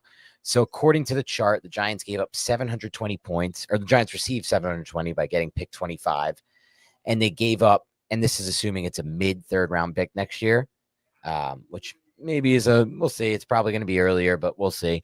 And future picks get discounted by 55% according to this chart. They gave up 234 points and they received 229. So almost a dead even trade from the chart standpoint. And I'm sure that's what the Texans had to work with, and the Giants as well. It seems like they're both using that chart when it's that close. Yeah, seems like it, man. All right, Chiefs selection is in too. So fair value we got out of the trade. Fair value. Yeah. And again, like I think Shane was on the phone with all these other teams too. He took it all the way to the last team before the Rams. If that, speculation is, that makes sense. If that speculation is actually true. So he was playing tough with that. Such a good pick for the Chiefs. Such a good pick. They do their thing, man. They do their thing. A lot of good players came off the board here, Nick, before 34. So you know what? Like we would have been sitting there thinking, what are we going to do really at 34? I don't even know. Like, now we could have potentially just taken Jackson Dart there if the Rams didn't take him, but it's at this point, man, where day 2 just got we have one pick in day 2 at 65. Yeah. It's blown up now. Yeah. All we wanted to have a whole conversation of pick 34. It's now done. It's like, yeah. Unfortunate. That is done. But that's the draft. That's the draft. That's round 1 of the draft. 3 hours and 35-minute live stream. It was fun. That's something, bro. It was something. It was fun. The Giants came away with 2 players. Let's recap our thoughts on night 1. Giants came away with 2 players. They didn't take the quarterback at 3. I think that's a huge win for us. We believe there were 2 blue chip players. They got one of them, Abdul Carter. They came back and traded up and got their guy. And as I look more toward this pick at 34, I don't really love what's on the board. So that part of it makes me a little happier too, Nick, that they got a quarterback. Like a lot of what we wanted is gone. Josh Connerly is gone. Josh Simmons is gone. Zabel is gone. Booker is gone. Jackson, who I liked a lot, Donovan Jackson, is gone. Okay. Yeah. No. Grant, gone. Harmon, gone. Like there's edges left, but we don't need that. We don't want that. Yeah, Mike Green. Azaraku is still around. We don't want and then there's a lot of corners or safeties. Corners we don't need. And safeties we don't want because we just poured assets into those. And then receiver we need but we're not going to do that. I don't want to go away from the trenches if we're not going to go quarterback. And so we got kind of what I wanted to get, I guess, out of 34. It just cost us 99 and next year's 3, which could be 65 or 70. And I'll worry about that, I guess, next year. Like 99, like whatever. It sucks. We could have got a good running back there, maybe. But maybe we can get that guy at 105. Maybe the Giants trade back up into, I don't know if they want to be parting ways with that much, but I guess it really just depends. But yeah, man, it's overall, I'm fine with today. I can understand why some didn't want to part ways with that, but it really just comes I've already said it like 4 times. I don't think I really need to repeat myself, but you got to get your guy, right? Like we've said that so many times on this podcast. If you have that conviction, you got to get him, and they got him, and they didn't do it at 3, and they still have Abdul Carter. So it's like, why am I upset? Yeah, can't be upset about them getting their guy. And I say that, sorry, while also acknowledging, sorry about that. I say that while also acknowledging that Jackson Dart might be not that great. I don't know, right? But there are projectable traits to buy into, but sure, it's a risk. It's a developmental risk, and you're doing that at quarterback in the first round. But you got to give Dable his guy to at least try and attempt to develop because he hasn't had that. He's been working with fucking Daniel Jones his entire time. Right. And a little bit of Tyrod and a little bit of Drew Lock and some DeVito. That's been his bag. And now he's got a new bag. It's Russell Wilson. It's Jameis Winston potentially. We'll see what happens there. And it's Jackson Dart. And that's his bag now. And, as I think back through some of the Dart tape, I'm going to rewatch more tonight. And like some of the throws off platform a lot, especially rolling to his left. I like some of the deep balls. I've said it already, but I'll say it again. Also, one thing I haven't mentioned yet tonight, Nick, there were design runs for Dart too, which 100%. And that's big because Daboll's had design runs for all of his quarterbacks. Even DeVito had design runs. Dude, not Locke. Did Locke got some too? Yeah. Locke and DeVito got design runs. And some of the Locke's design runs were, oh shit, I don't know what I'm doing. I don't know how design they were. It was like, I turned the wrong way. I just got to fall forward. Nah. We like Drew Lock. But yeah, I know. It's yeah. So you're going to get all that. All that's within the wheelhouse of what Jackson Dart can offer you. And by the way, we're talking a lot about Dart, obviously, for good reason. The Giants also got Abdul Carter. Abdul Carter is a New York Giant, and that defense it's a massive upgrade to what they can do. The potentiality of this defense just went sky high. Like this, if everything goes well and Paulson Adebo plays up to the contract that he was just bestowed, which he just earned, Javon Holland plays up to the contract he just earned and does what he can do. If the Giants can actually force turnovers, which their pressure and their ability to generate pressure suggests that we'll be able to, this defense could be it has within the range of outcomes, a top 5 defensive unit, which that's crazy, right? But that's real. So hopefully that can happen. It's remains to be seen, obviously, but they got some actual guys on this defense who can make a difference. Some blue and red dudes. They do. And we'll see what happens. I thought the defense playing really phenomenal before the injuries last year. Top the league in sacks. Had a really standout game against the Bengals. Good game against the Cowboys besides that one CeeDee Lamb broken play. So they can get back to that level and higher with the additions they made in free agency. Pat Monahan says still can't stop the run. Well, that's what 65 is for, we hope. Alfred Collins, hopefully still on the board, or another defensive interior line. I still have a lot of interior defensive linemen I like. You named them all earlier. We didn't even get to we didn't get to the Maryland kid who I like. Nebraska has a player who I just started watching a little bit of. I think it's CJ West, who someone put me on recently, who's a good player as well. So 65 will have interior defensive line options. So I wouldn't worry as much about that. Ideal draft for me as it plays out now, 65, we get Collins or one of these interior defensive linemen, Nick, and then at 105, we get a running back. That's what I want. Or I can wait to 155. I'd rather just do it at 105, get a really good talent in there. There will still be really good players at running back there. Yeah. All right, man. Well, this was a lot of fun, everybody. Yep. Big night to the Giants. 2 picks. Thanks for tuning in. Seriously. Yes, thank you so much to everybody tuning in, and more so, thank you to everybody who, both of you, thank you to everybody who donated. We had an incredible amount of donations tonight. So thankful for all of the appreciation you have over the work we put in. I mean, Nick and I grinded this last month. We did a podcast every day. That was a lot of work, and it was a lot of fun.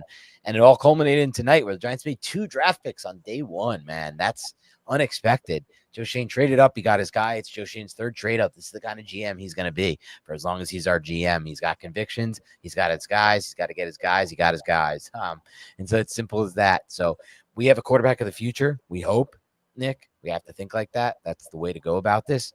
And we have a pass rusher of the future. The Giants came out of this day 1 with ability to rush the passer and somebody who can pass the football. Those are 2 insanely important things. Fantasy football today is on. I think that's probably Thomas. I don't know. Who's running it? Probably Thomas. Not Azer? It's probably Jamie. Oh, it's Jamie? Okay. Yeah, okay. Probably Jamie. Shout out Jamie. Shout out Thomas. Respect the Fantasy Football Today podcast. Sir. Yes, what sir. they're doing. Go check out them. They're doing a recap of the draft as well right now. Absolutely. From a fantasy standpoint. All right. Is that all we got? That's all we got, buddy. All right. Thanks again for tuning in. Have a great rest of your night, and we'll talk to you tomorrow.